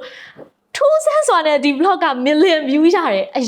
အရန်ကိုလူအရန်ကြည့်တဲ့ vlog တစ်ခုဖြစ်သွားတယ်ဘာကြောင့်လဲတော့ကျွန်မလည်းမသိဘူးကျွန်မလည်းရှိတဲ့အတိုင်းပဲပြောလိုက်တာပဲအဲ့မှာ MC အကြောင်းတွေပြောတဲ့ vlog တွေ and then ဒီဟာကအကြည့်တက်အကြောင်းပြောတဲ့ vlog manager ဆိုပြောနေဒီအကြည့်တက်ကြည့်ရတယ်ထိုင်ကုန်ကြီးမှာထိုင်ပြီးပြောပြင်းစရာကြီးတယ်ဘယ်လိုကြည့်ပါလဲတဲ့ဒါပေမဲ့ကိုလည်းအိမ်ကြောင်မပြောပြချင်တယ်ကွာကိုတကယ်စိတ်ထဲမှာရှိတဲ့ဟာကိုပြောပြချင်တယ်အဲ့တော့အေးနားထောင်ချင်တဲ့လူကနားထောင်လိုက်မယ်ပေါ့ဒါဆိုရင် beauty potion skin care အဲ့လိုပဲအဲ့ ingredient ကိုထူစားပြောပြချင်တာတခြားသော hook တွေလည်းထူစားမလုပ်တတ်ဘူးမလုပ်တတ်တော့ကိုရီးယားတော့ဟဲ့မပေါက်လောက်ထင်တယ်ဒီ vlog ကြီးရလဲပေါ့နော်ဘာဆို brand အကြောင်းတွေပဲဟို skin care အကြောင်းကိုတကယ်ကြိုက်တဲ့ဟာကိုထိုင်ရှင်းပြနေတာတခြားဘာ movement မှလည်းမပါဘူးဆိုတော့လေဒါမဲ့လေဒီဥစ္စာလည်းလူတွေကအဲ့လိုကိုတကယ်ရှင်းပြနေတာကိုတွေ့သွားလို့လားမသိဘူးသူတို့နဲ့ထပ်တူကြတယ်ထင်ပါရဲ့တော်တော် engagement ရတယ်နောက်ပိုင်းတော့ engagement နဲ့ကြာဒါကတော့ဒီနောက်ပိုင်းရဲ့ပွဲကြီးတွေပါဒါကတော့ကျမတို့ကား brand တွေတော်တော်များများပါပါတယ် BYD ပွဲဆိုလဲဟိုတလောကမှလုပ်လိုက်တာအကြီးကြီးပဲအင်ကြီးတောင်မှနှစ်စုံလဲခိုင်းတယ်အမှတ်တရပဲဖက်နဲ့လည်းပြတ်သွားတယ်ကျမရဲ့ Jimmy Choo ကြီး block နဲ့ပြတ်ထွက်သွားတယ်အဲ့မှာဖက်ပြားကြီး fuck နဲ့ပြုတ်သွားတာအဲ့ဖက်ပြားကြီးအဲ့ Jimmy Choo ရဲ့ဖက်ပြားကြီးကလေတစ်ဖက်ကဒီလိုအရှိမအရှိနောက်တစ်ဖက်ကအနောက်မှာမလားကျမမှလေအောက် EV အဲ့ဖက်နဲ့ကိုလေဈေးကြီးလို့မဝယ်ရက်ဘူးကဲဒါပေမဲ့မွေးနေ့မှာကိုလက်ဆောင်ပေးတဲ့အနေနဲ့ပတ်စံဝယ်မယ်ဆိုပြီးဝယ်ချလိုက်တဲ့ဖက်နဲ့ကြီးကစီးတော့အရှိမတော်တော်စီးခဲ့ပြီးပါပြီအဲ့ဖက်ပြားကြီးကိုလောလောနဲ့စင်မတက်လိုက်တဲ့ဘက်ကနေတက်နေမိလိုက်တဲ့အဲ့စာကြီးယူဆိုလို့ပြဲထွက်သွားတာအဲ့နဲ့ဆိုင်ကိုသွားအပ်လိုက်တယ်သူတို့အီတလီထိပို့တယ်တဲ့အီတလီထိပို့ပြီးခုပြင်ပြီးရောက်လာပြီတို့တော့အီတလီမရောက်သေးဘူးကျမဖက်နဲ့ကအီတလီရောက်သွားပြီကျမဘွားကြောင်နည်းနည်းတော့ရှိရဘာလို့လဲဆိုတော့အသက်နဲ့ကြီးပြီလေနော်33နှစ်စာပြောရတာသူများလေ session နဲ့20တွေမဟုတ်သူကနှစ်ပေါင်း20အတွင်းကျကျမ33နှစ်အတွင်းကြုံပြောရတာဆိုတော့နင်တို့များတော့တီးခံပြီးနားထောင်ပြီးစားပါ MC ရဲ့သဘောတော်ကလည်းစကားကိုနည်းနည်းရှည်လေးဝစ်ပတ်ပြီးပြောရတယ်လေအချိန်ကြီးဆွဲပေးရတာဆိုတော့ okay ဒါကတော့အဲ့တော့ဒါကား brand BYD အဲ့မှာအင်ဂျင်နဲ့ထည့်လဲရတယ်ဖက်နဲ့ကြီးပြတ်သွားတယ်အော် BIC လုံးဝ concept ကြီးနဲ့ကျွန်မကြိုက်တဲ့ဒီလုံးဝ legendary အဆိုတွေနဲ့လုပ်တယ်ရမိုက်တယ်outfit ကို client ကကြိုက်တာဝတ်ခွင့်ပေးတယ်အဲ့တော့မမိတယ်ကြိုက်တာဝတ် deadline ပြီးရောတဲ့အဲ့လိုဒါကတော့ကျွန်မရဲ့ client ပါပဲအဲ့ outfit လဲလို့ပဲVivo လဲကျွန်မကိုအမြဲတမ်းကြိုက်တာဝတ်ပဲ manager နဲ့ပဲညှိလိုက်တယ်သူတို့ဘာရောင်းလို့ချင်တယ်ကြိုက်တာဝတ်ပေါ့နော်ဆိုတော့လုံးပန်းခွင့်တော်တော်ပေးပါတယ်ဒီကတော့နောက်ထပ်ကျွန်မရဲ့ favorite client ပါဟဲ့ brand အခုရှင်းတာလို့ညနေလား Oppo brand ပါ Oppo phone brand ဆိုလို့ရှိရင်လည်းဒီစားကိုတကယ်ဒီနှစ်ပိုင်းနေမှာဆိုလို့ရှိရင်အလုပ်တွေအများကြီးပေးတယ်တော်တော်ပွဲ launch ပွဲတွေအကုန်လုံးလည်းဒီစားလုပ်ခွင့်ရတယ်ပေါ့နော်အဲ့ဒီပြင်မှာတခြားသော campaign တွေဆိုလို့ရှိရင်လည်းဒီစားလုပ်ခွင့်ရတယ်လက်တွဲခေါ်တယ်ဒီနှစ်ပိုင်းနေမှာတော်တော်တကယ် Triza နဲ့တော်တော်ရင်းရင်းနှီးနှီးဖြစ်တဲ့မိသားစု brand တစ်ခုလို့လည်းဟုတ်ပါတယ်ဒါကတော့လေ Triza ရဲ့achievement ဆိုတာထက်နောက်ထပ် step တစ်ခုလို့ပြောရမှာပေါ့နော်။ဘာလို့ဆိုတော့ဒါ achievement တော့မရောက်သေးဘူးပေါ့နော်။ကိုအတွက်လည်းachievement ဖြစ်ဖို့အတွက်ကကြိုးစားအောင်ပါပါ။အဲ့တော့ဒီဟာတော့2025ရဲ့နောက်ထပ် step တစ်ခုလို့ပြောလို့ရတယ်။ Triza ဒီ TV show လုပ်ချင်လို့ဆိုပြီးတော့ဒါဟာအတွက်အဲ့လိုတကူတကရည်မှန်းထားတော့မရှိဘူး။တက်တိုက်ဆိုင်ဆိုင်ဒီ show ကို produce လုပ်တဲ့ producer ပေါ့နော် agency ပေါ့သူကပွဲတွေလည်းလုပ်တယ်။အဲ့တော့ဒီ agency ဆိုလဲ FMF agency ပေါ့နော်။သူတို့နဲ့ဆိုရင်တော့နောက်ပိုင်းနှစ်တွေမှာမှသိလာတာ။ဒါပေမဲ့သူတို့လည်းတော်တော်များများ Triza နဲ့လိုက်တဲ့ပွဲတွေဆိုလို့ရှိရင်တုံးတယ်။ Triza လေဒီ agency ကို mention လုပ်တယ်ဆိုတာသူနဲ့ပတ်သက်တဲ့ပုံလေးတွေ့လို့တော့တခြား agency တွေကို mention မလုပ်တာတော့မဟုတ်ဘူးကျွန်မနဲ့လက်တွဲလုပ်ခဲ့တဲ့ agency တွေကတကယ်အရန်ကိုကောင်းတဲ့ agency တွေပါ agency မှမဟုတ်ဘူးဒီလောကမှာရှိတဲ့ဆရာသမားတွေလည်းအများကြီးရှိတယ်ပေါ့နော်ဒီဆရာကျွန်တော်ဆိုလို့ရှိရင်လည်း Triza ပွဲတွေတော်တော်များများတကယ်ကိုပေးတယ် Triza နဲ့လိုက်တဲ့ပွဲတွေဆိုလို့ရှိရင်Triza ခိုင်လို့ဆိုပြီးအဲ့လိုပေးတယ်ပေါ့နော်ပြီးတော့တခြား agency တွေဆိုလည်းအဲ့လိုပဲအလန်းလှုပ်လို့ရတာအဆင်ပြေတယ်ကိုယ့်ပေါ့ဟိုဘယ်လိုပြောပြရမလဲအနိုင်ကျင်နိုင်ပါကြီးလည်းမရှိဘူးအလုပ်တောက်လျှောက်နှစ်ပေါင်း10နှစ်ကျော်မှာတော့အဆင်မပြေခဲ့တဲ့အခိုက်အတန့်လေးတွေတော့ရှိတာပေါ့ဒါပေမဲ့အများစုကတော့ကိုယ်နဲ့အလုပ်လုပ်ခဲ့တဲ့လူတိုင်းကတော့တကယ်ကောင်းတဲ့လူတွေပဲတွေ့ခဲ့ပါတယ်အဲ့တော့ဒီ agency ဆိုလို့ရှိရင်လည်းအခုဒီ TV show လေးရှိတယ်ဆိုတော့ Triza နဲ့လိုက်တယ်ပေါ့နော်ပြီးတော့ live လည်းဖြစ်တဲ့အတွက်ကြောင့်သူကဒီ live မှာဖြစ်လာနိုင်တဲ့ရုပ်တဲ့ urgent cases တွေအကုန်လုံးကို handle လုပ်စေချင်တယ်ပေါ့handle crisis တွေကိုကောင်းကောင်း handle လုပ်နိုင်စေချင်တယ်ပေါ့အဲ့တော့ Triza နဲ့လိုက်မယ်ထင်လို့ Triza ကိုလုပ်ပါလားတဲ့အစားတော့ကွာTV show ကမလုပ်တာကြာပြီပေါ့မလုပ်တော့ဘူးပေါ့အဲ့လိုတော့ညင်းလိုက်သေးတယ်အဲ့နဲ့သူကလည်းကဲလုပ်လိုက်ပါပေါ့ဖြစ်နေညာဖြစ်တယ်ပြောတော့ကဲအဲ့ဆိုလဲလုပ်ကြည့်လိုက်ပါမယ်တက်လေးနည်းနည်းကြီးလာတော့လေတိတ်ပြီးတော့တတိမရှိတော့ဘူးတိလားအဲ့ဒါ peace ပဲသွားချင်တော့ရင်လေဘာထူးထူးချွန်ချွန်လုပ်ချင်တယ်ဆိုတော့စိတ်တိတ်မရှိတော့ဘူးအခုဒီနှစ်ပိုင်းနေမှာဒါပေမဲ့သူကလုပ်ဆိုတော့လေ okay စမ်းကြည့်မယ်ဆိုပြီးတော့ Triza အခုရိုက်နေတဲ့ TV program လေးပါအပတ်စဉ်စနေနေ့တိုင်းတွေ့ရပါလိမ့်မယ်စုကြီးကတော့တော်တော်ကြီးပါတယ်စုကြီးတော်တော်ကြီးရဲ့အတွက်လည်းတချို့ကထင်ကြတယ်နေတော့အလကားရှောက်လုပ်နေတယ်လည်းမဟုတ်ပါဘူးเนาะကျွန်မဒီနေရာမှာဖြည့်ရှင်းပေးလိုက်ပါမယ်ဒီ program တကယ်အမှန်ကန်ပေးနေတာပါဒါပေမဲ့ခေါ်တဲ့လူကလေ call သိန်းသိန်းခွဲတွေဖြစ်တဲ့အတွက်ကြောင့်မို့တချို့လူတွေကဖုန်းလုံးကခေါ်လို့မရတာဖြစ်နိုင်ပါတယ်တကယ်၍ဒါသူတို့ကလေကိုလူပဲကိုပေးတယ်ဆိုရင်ကျွန်မအရင်ဆုံးရမှာပေါ့ကျွန်မအရင်ဆုံးတည်တာကိုအဖြစ်တွေကိုကျွန်မပဲဆက်ပြီးကျွန်မပဲပေးလိုက်ပါပေါ့လူတွေကိုဆက်ခိုင်းလိုက်ပါပေါ့ကျွန်မပဲကက်စရာကြီးဆိုရင်မှအဲ့ဒီစီးပေါ်မှာဆိုရှင်တရားမှသူတို့လည်းဖုန်းခေါ်လို့မရဘူးတကယ်ကိုကန်နဲ့လည်းဆိုင်နေသည်လားဖုန်းတွေအများကြီးဝိုင်းခေါ်ရတဲ့ထဲမှာကို့ဖုန်းအရင်ဝင်သွားတာလေအဲ့လိုကန်ကလည်းရှိသေးတာကိုပြီးဝင်ပြီးတော့အဖြေကလည်းမှန်အောင်ပါ okay next page ဒါကတော့ family ပုံ Teresa normally family ပုံတော့ Teresa တိတ်တင်လေးမရှိဘူးမတင်အောင်ထင်တယ်မောင်နှံယောက်ကလွယ်ပြီးရင်တခြားပုံနေတော့ပြချင်တယ်ဘလားလေးလုပ်လို့ရလားအဖေနဲ့မေတော့ပုံဘာဆို Teresa ကလေဒီလုပ်တယ်ဆိုပြီးမဲ့ကိုအနုပညာရှင်လုပ်တာတော့မဟုတ်ဒါပေမဲ့ MC ကလည်းဘာဖြစ် public နဲ့ engage လုပ်ရတယ်ဆိုပြီးမဲ့လေ Teresa private life ကိုကြိုက်တဲ့လူတယောက်ပေါ့နော်Teresa ရဲ့ personal life တွေ private life တွေကိုတိတ်ပြီးတော့ public မှာတိတ်ပြီးတော့မဖော်ပြချင်အောင်အကြောင်းမလို့အားလုံးလည်းသိမှာပါ Teresa ရဲ့ page မှာဆိုအလုပ်ကလွယ်ပြီးဘာမှမတင်အောင်ဟာတာလေးတွေတော့ခါလေးတင်တယ်လို့ meme စေးရွာလေးပေါ့နော်ဒါပေမဲ့တခြားသောဟိုလို drama နဲ့ပတ်သက်ကိုဖြစ်တဲ့စိတ်ခံစားချက်တွေလည်းတစ်ခါမှမတင်ဘူးပြီးသမီးစားကိစ္စရေးဆိုလည်းတစ်ခါမှမတင်ဘူးပါဆိုတော့အဲ့လိုလေဒါကိုရဲ့ personal ဖြစ်တဲ့ကိစ္စဆိုတော့လေပြီးတော့အဖေမေပုံလေးဆိုလည်းမတင်ဘူးပါဆိုတော့သူတို့ကလည်းသူတို့ရဲ့ private life ရှိရဆိုတော့ Teresa ဒါယူ public attention မလို့ချင်ဘူးပေါ့နော်သူတို့လည်း public ကြီးရှိမှမပြချင်အောင်So yes ဒါတော့ကျွန်မရဲ့ family လေးပါ Mag နဲ့ Teresa နဲ့ကတော့အသက်3နှစ်ပဲကွာတယ် Steve နဲ့ကိုနေကတော့10နှစ်ကျော်ကွာပါတယ် So Steve အချိန်တော့ကလေးပေါက်စားရုပ်ကလေးပေါ့နော်အဲ့မှာ family ပုံလေးခုနောက်ပိုင်းတော့သူတို့ကလည်းကြောင်းတက်နေကြရဆိုတော့ရိုက်ဖို့ကတော့မလွယ်သေးဘူးသူတို့တော့ visit လုပ်မှရမယ်ဒါလေးကတော့ကျွန်မရဲ့နောက်ထပ် family member လေးပါရှောက်ဖူးလေးပါသူကတော့ Teresa 2012ခုနှစ်မှာ7လားမမှတ်မိတော့ဘူး7ဖြစ်မယ်ဆိုရင်စပြီးတော့ခေါ်လာတယ်ပေါ့နော်အဲ့တော့ဒါ Teresa အိမ်ကိုဆက်ဆက်ခေါ်လာခြင်းပုံလေးတော့ park လေးအဖေရဲ့တငယ်ချင်းစီကတော့ခေါ်လာတာပြီးတော့ तू ကတလန်းလုံးအိတ်လာတယ်အဲ့လို Teresa ကိုပေါ်မှာပဲပေါ့နော်အိမ်ရောက်တော့လည်းအိတ်နေတော့ဒီကလေးကတော်တော်အိတ်ပုတ်တဲ့ထဲမှာပါတယ်ပြီးတော့ Teresa ဖတ်လို့ချင်တယ်ဆိုပြီးတော့လို့ဖတ်ကိုမွေးတာပေါ့နော်ဖတ်ကိုချစ်တာအဲ့ဒါနဲ့သူ့ကိုခေါ်လာတော့အမသူ့ကိုနာမည်ပေးမယ်ဆိုတော့အဲ့နဲ့ရှောက်ဖူးဆိုပြီးပဲပေးလိုက်မယ်ဆိုပြီးရှောက်ဖူးဆိုတဲ့သဘောတရားတော့ပေါ့နော်တရုတ်လို့ဆိုရင်တော့ lucky ဖြစ်တာပေါ့နော်အဲ့တော့အင်္ဂလိပ်လိုလည်း lucky ပေါ့ဒါပေမဲ့သူရှောက်ဖူးလို့ပဲခေါ်လိုက်တယ်သူကအကောင်သေးလေးဆိုတော့ရှောက်ဖူးလေးပါဒါလေးကတော့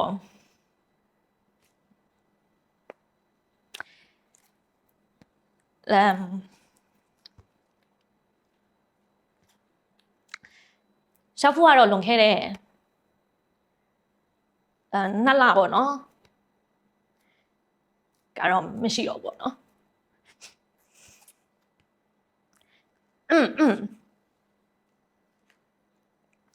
so ဒါသူမတွားခင်ပေါ့နော်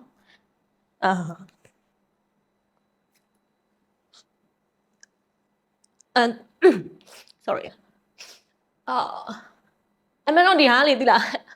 တော်တော်ပုံမှန်ချိန်ဆိုဘာမှမဖြစ်တော့ဘူးပုံမှန်ချိန်ဆိုလည်းသူ့တက်ပုံပြကြည့်ရတကယ်ဘာမှတိတ်ပြီးမဖြစ်တော့ပေါ့နော်သူကလွန်ခဲ့တဲ့2လလောက်ကဆုံးသွားတာပေါ့ Teresa နဲ့14နှစ်နေခဲ့ပါတယ်အသက်ရှည်လို့တော့မှသူ့ကိုဆရာဝန်ကဖိုးသက်ရှည်လို့ပဲနာမည်ပေးတာပေါ့နော်အခေါက်ဟုတ်ကတော့သူကအဲ့လိုသွားမလို့တွေတော့ဖြစ်တယ်သူကဖောက်ဆိုတော့နည်းနည်းအသက်ရှူတာတွေပါချက်တာတွေဖြစ်တယ်ဒါပေမဲ့ဒီခွေးလေးကလေတော်တော်သူကတော်တော်ဟိုဖြစ်တဲ့ကျမကြီးကောင်းတဲ့လူလို့ပြောရမယ်လူတွေကျမကြီးကောင်းတဲ့ရှောက်ဖူးလို့ပြောရမယ်သူကတောက်လျှောက်ကတော့ဘာတော့မှမပေးခဲ့ဘူးအရန်လိမ့်ပါတယ်ပြီးတော့သူလူနဲ့အရန်တူတယ်သူက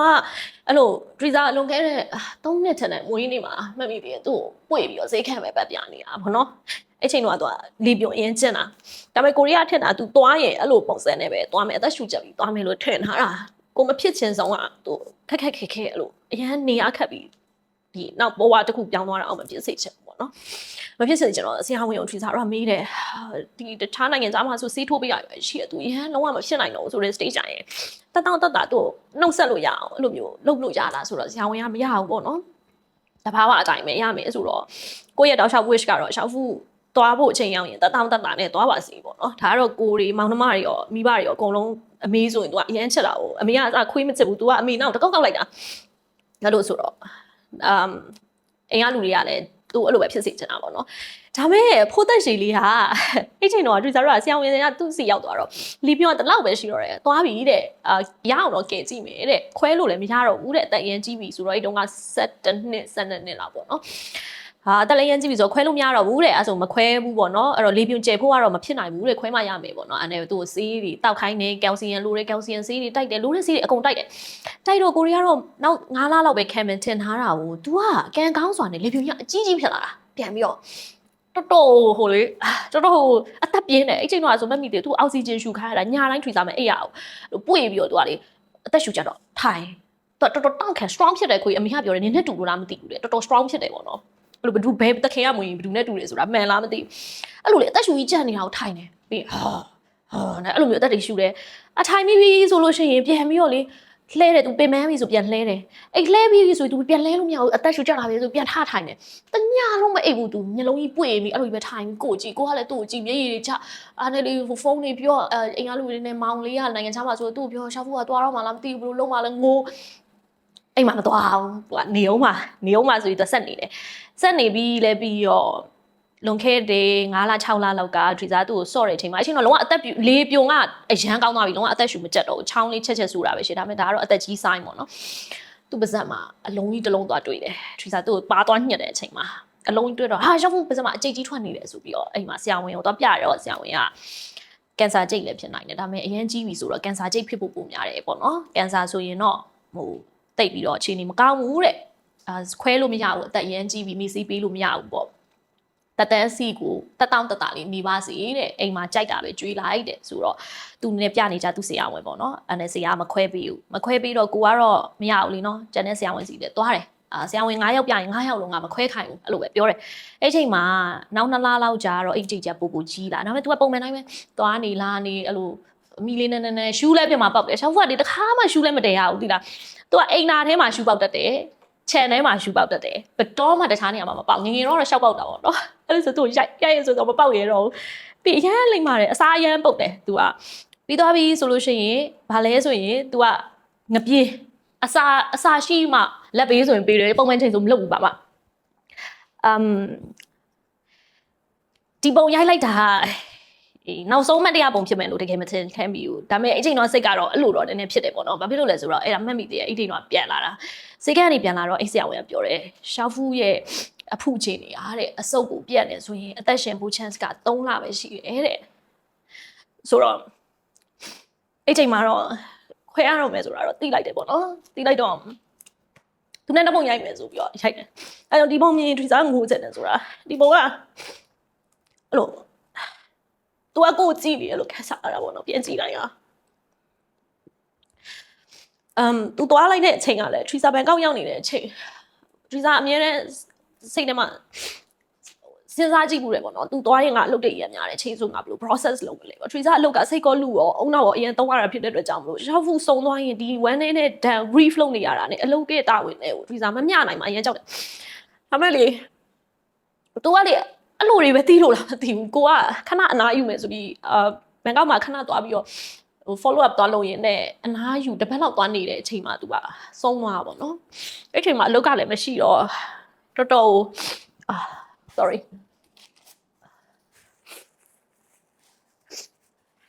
အဲ့ချိန်မှာအလုပ်ကလည်းမရှိတော့တော်တော် grief လုပ်ခွင့်ရလိုက်တာပေါ့နော် process တော်တော်လုပ်ခွင့်ရလိုက်တယ်သူကမတိုင်ခင်တညဟိုစားထမင်းမစားတော့လို့ဆိုပြီးတော့အဲ့အရှိကကောင်းသွားသေးတယ်အမေကတော့မဟာတဲ့အရန်ကောင်းနေရတဲ့ရှောက်ဖူးရတဲ့အစားကြီးလည်းစားဟောင်းလည်းဟောင်းတယ်စလင်းနဲ့ဟောင်းနိုင်နေတော့တိလာ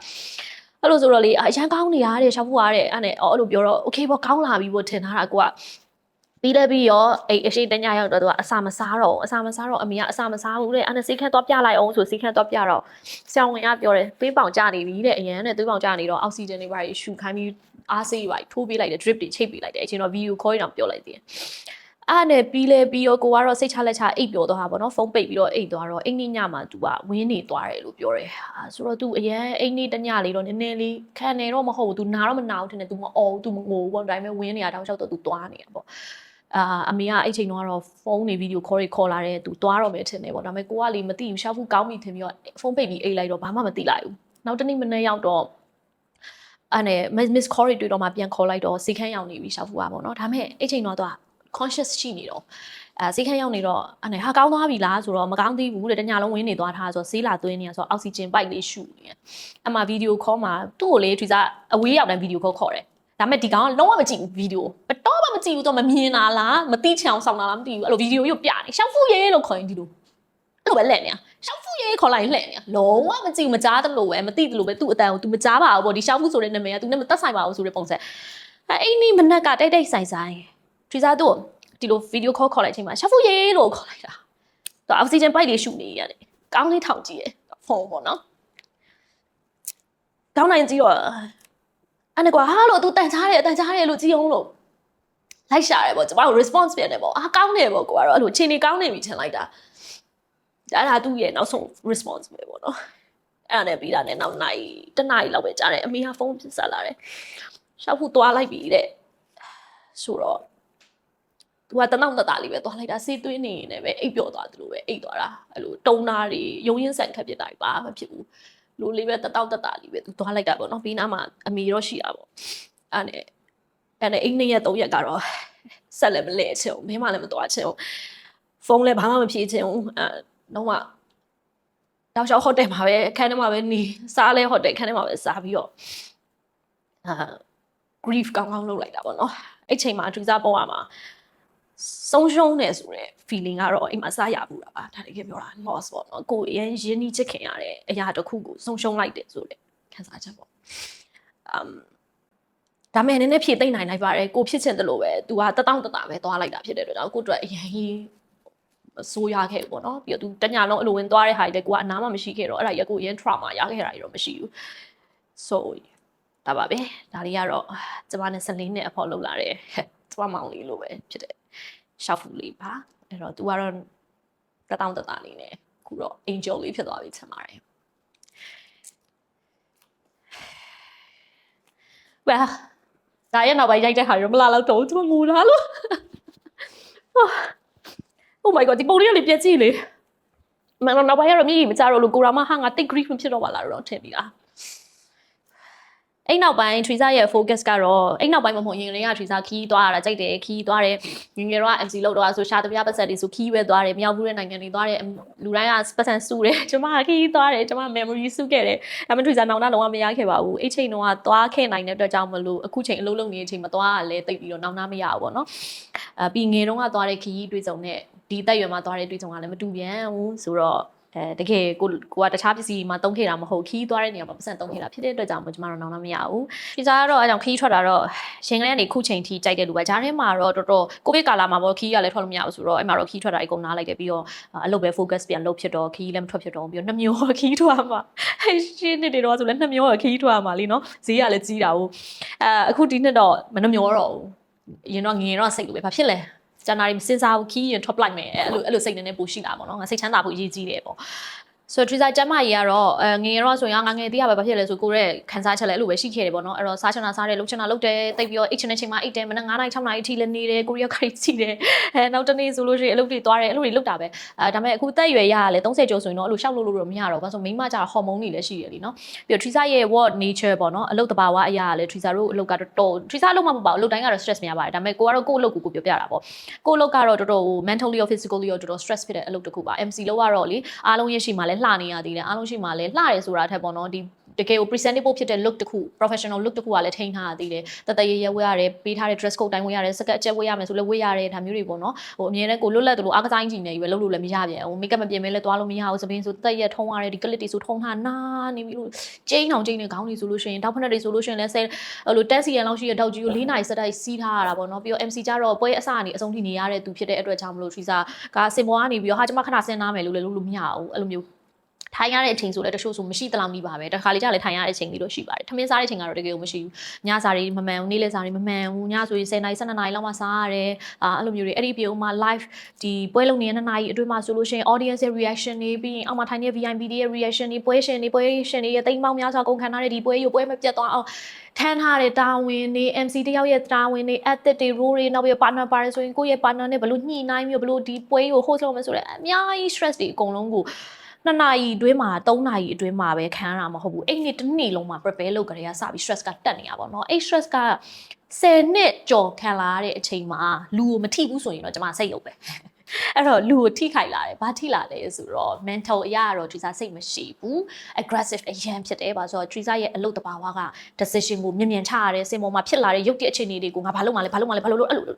အဲ့လိုလုပ်နေရတာဖြစ်တဲ့အတွက်ကြောင့်မလို့ strong အရန်ဖြစ်တယ်ပေါ့နော်အဲ့ဒီ mental အရာငါဒါလို့ချင်တယ်ဆိုဒါပဲအဲ့လိုကိုအလုပ်ခွင်မှာလုပ်ငန်းတူလုပ်တဲ့လူတွေနဲ့ team ကလူတွေနဲ့ဆက်ဆံရင်လည်းတစ်ခါကျရင်အဲ့လိုမျိုးပဲအဲ့လိုဖြစ်ချင်လို့တော့မဟုတ်တာကို work nature အဲ့လိုဖြစ်နေရောအဲ့လိုအကျင့်ကိုဖြစ်နေတာငါဒါလို့ချင်တယ်ဆိုဒါလို့ချင်တယ်မရဘူးအဲ့လိုမျိုးပေါ့နော်ဒီချိန်ရောက်ရမယ်ဆိုဒီချိန်ရောက်ရမယ်အတိအကျမှကြိုက်တယ် idealist အရန်ဖြစ်တယ်အဲ့ဒါတွေကစိတ်ကိုတည်း toxic တော့ဖြစ်စေတယ်ပင်ပန်းစေတယ်ပြီးသွားဆိုညအိတ်မပြော တော်တော်ဆိုးတယ်ညတော်တော်နဲ့အိမ်မပြောဘူး2 နာရီ3 နာရီလောက်ဒီမျိုးလုံးကြီးကြောင်နေတယ်အုံနောက်ကြီးအရန် alert ဖြစ်နေတယ်အဲ့လို dopamine အရန်ထွက်ပြီးတော့လေရုပ်တရက် restless mind and body ပေါ့နော်တိလားခန္ဓာကိုယ်ကြီးကလည်းမနာနိုင်ဘူးအုံနောက်ကြီးကလည်းမနာနိုင်ဘူးစိတ်ကြီးကလည်းမနာနိုင်ဘူး recap တွေပြန်လုပ်ငါဒီနေ့ပွဲမှာဘာတွေလုပ်ခဲ့လဲပါအဲ့လိုနောက်တစ်နေ့ဘာတွေဆက်လုပ်ရမလဲအဲ့ဒီနဲ့ပဲလူကလေညမအိပ်ရဘူး2 နာရီဆိုလဲအိမ်မပြော3 နာရီဆိုလဲအိမ်မပြော4 နာရီဆိုလဲအိမ်မပြောပြီးအတေးတော့ဖက်ကနေအိပ်ပြီး9 နာရီဆိုပြန်ထားလှပြင်အဲ့လိုတွေလုပ်ရတာအဲ့ဒါကိုရက်ရှည်လာများလုပ်လာတော့ဟော်မုန်းတွေကကမောက်ကမတွေဖြစ်လာတာစပြီးတော့အဲ့လိုလာစင်ဒီ period ချိန်လေးဆိုလို့ရှိရင်မမှန်ကတော့မဟုတ်ဘူးเนาะပုံမှန် healthy ဖြစ်တဲ့ဟာတွေမတူတော့ဘူးအဲ့မှာတတိထားမိလာတော့စီခမ်းပြတော့ဆရာမစီစစ်လိုက်တော့ဟော်မုန်းကရန်နေမိန်းမဟော်မုန်းကတခါနေယောက်ျားကြီးဖြစ်တော့လားမသိအဲ့ဒါနဲ့ကျွန်မဟော်မုန်းနဲ့ညဘာလုပ်ရမလဲဆိုဆရာဝန်မပြောတယ်တဲ့ဆရာမကပြောတယ် stress ကို short ပါတဲ့ဟော်မုန်းကိုဖြေဖြောက်လို့ရတဲ့နီလန်အကောင်ဆုံးက stress ကိုဖြောက်လိုက်တာပဲဆရာမရဲ့လို့ဒီလောကမှာအသက်ရှင်နေသေးသေးလူဆိုတာရုန်းကန်နေရတာလीเนาะ stress မရှိဘူးဆိုဖြစ်နိုင်မလားဟုတ်တယ်မလားကျွန်မနေရင်ထိုင်ရင်လည်းရွှေမိုးငွေမိုးယူရကြတာမှမဟုတ်တာမဖြစ်နိုင်ဘူးဆိုဆရာမကမဖြစ်နိုင်လည်းဖြစ်အောင်လုပ်တဲ့ stress ကို short ရဲဆိုအဲ့မှာ Teresa ကခီးထွက်မယ်ဆိုပြီးတော့တချို့ချိန်လေးဆိုလုံးဝနားပလိုက်ပြီးတော့ခီးထွက်ပလိုက်တယ်အဲအကြောင်းခီးပိုထွက်ဖြစ်သွားပါတော့ဒီနှစ်ပိုင်းမှာပြီးတော့ Teresa အိတ်မပျော်တဲ့ပြဿနာကြောင့် Teresa melatonin တွေတော်တော်အားကိုပြီးတောက်လိုက်ရတယ်ဒါပေမဲ့ Teresa အချင်းတစ်ခုတော့ရှိတယ်ဘယ်အရာဝတ္ထုကိုမှ Teresa addictive မဖြစ်ချင်ဘူးဆွဲလန်းမှုမဖြစ်ချင်ဘူး။ဘာလို့ဆိုတော့ဆွဲလန်းမှုတစ်ခုခုဖြစ်သွားရင်ဘယ်အရာမှကိုယ် control အောက်မှာမရှိတော့ဘူးလို့ခံစားရတယ်။ Teresa လိုမိန်းမမျိုးက control လုပ်ရတာကြိုက်တယ်။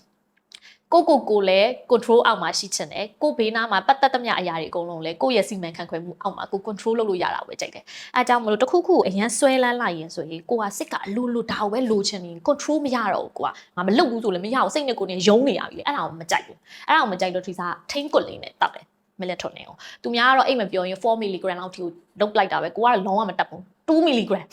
တေးလေးအဲ့2 mg မှာအိမ်ပြောရင်ထိုင်နေတာအဲ့2 mg နဲ့ပဲထိုင်နေအဲ့လိုထိုင်ရတဲ့ညတွေမနေဘူးမအိမ်ဘူးဒါပေမဲ့မစွဲချင်ဘူးအဲ့ဒါကို dose တွေလည်းမတင်လိုက်ချင်ဘူးပေါ့နော်အဲ့ရနေပြီးတော့ဆုံးဖြတ်လိုက်တယ်ငါ melatonin 2 mg လည်းငါရမ်းကို rely လုပ်နေပြီ melatonin 2 mg လေးတစ်လုံးလောက်မှမစားလိုက်ရရင်အိမ်မပြောဘူးဖြစ်နေပြီဆိုတော့ဖြတ်ချပလိုက်တယ်ဒုံးတီကိုဖြတ်လိုက်တာဖြတ်လိုက်တော့ဒီနှစ်ပိုင်းမှာတော့လုံးဝ melatonin မတောက်တော့ဘူးတစ်နှစ်လောက်တော့အဲ့တစ်နှစ်မရှိသေးဘူး sorry 4 လလောက်တော့ရှိပြီပေါ့နော် melatonin လုံးဝဖြတ်ပလိုက်တယ်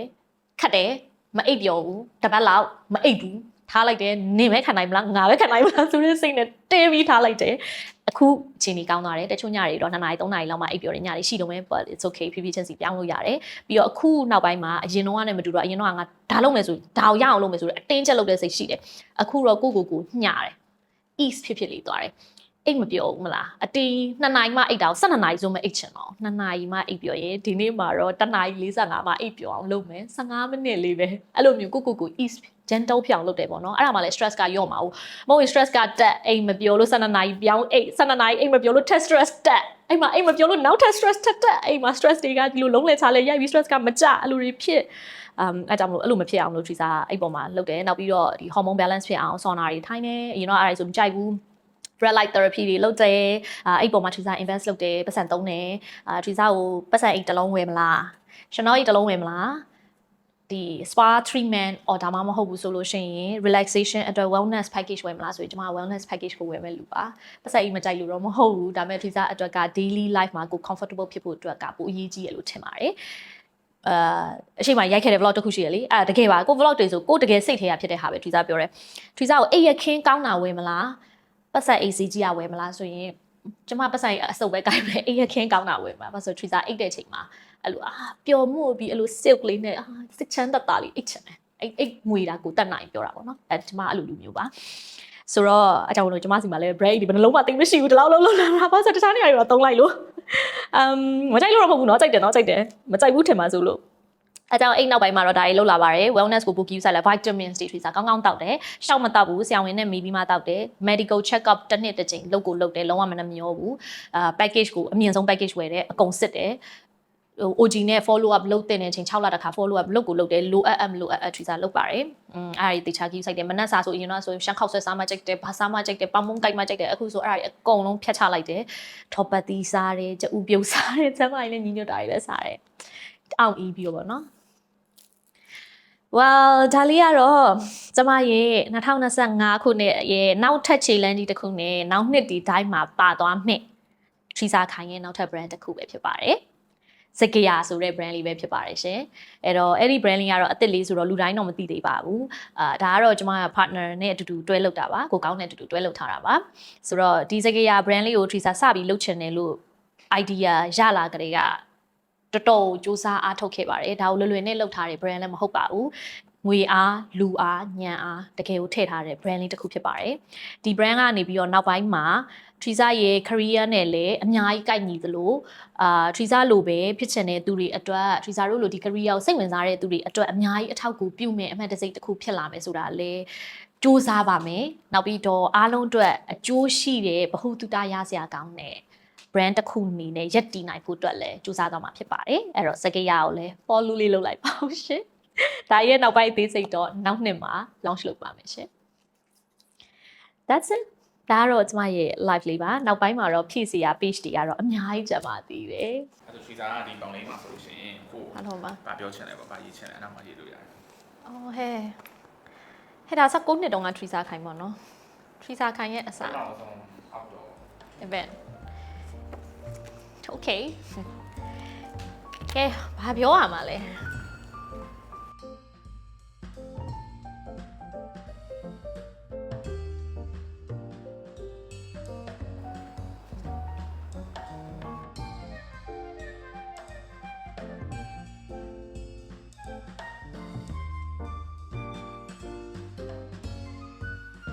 Okay ဒီတော့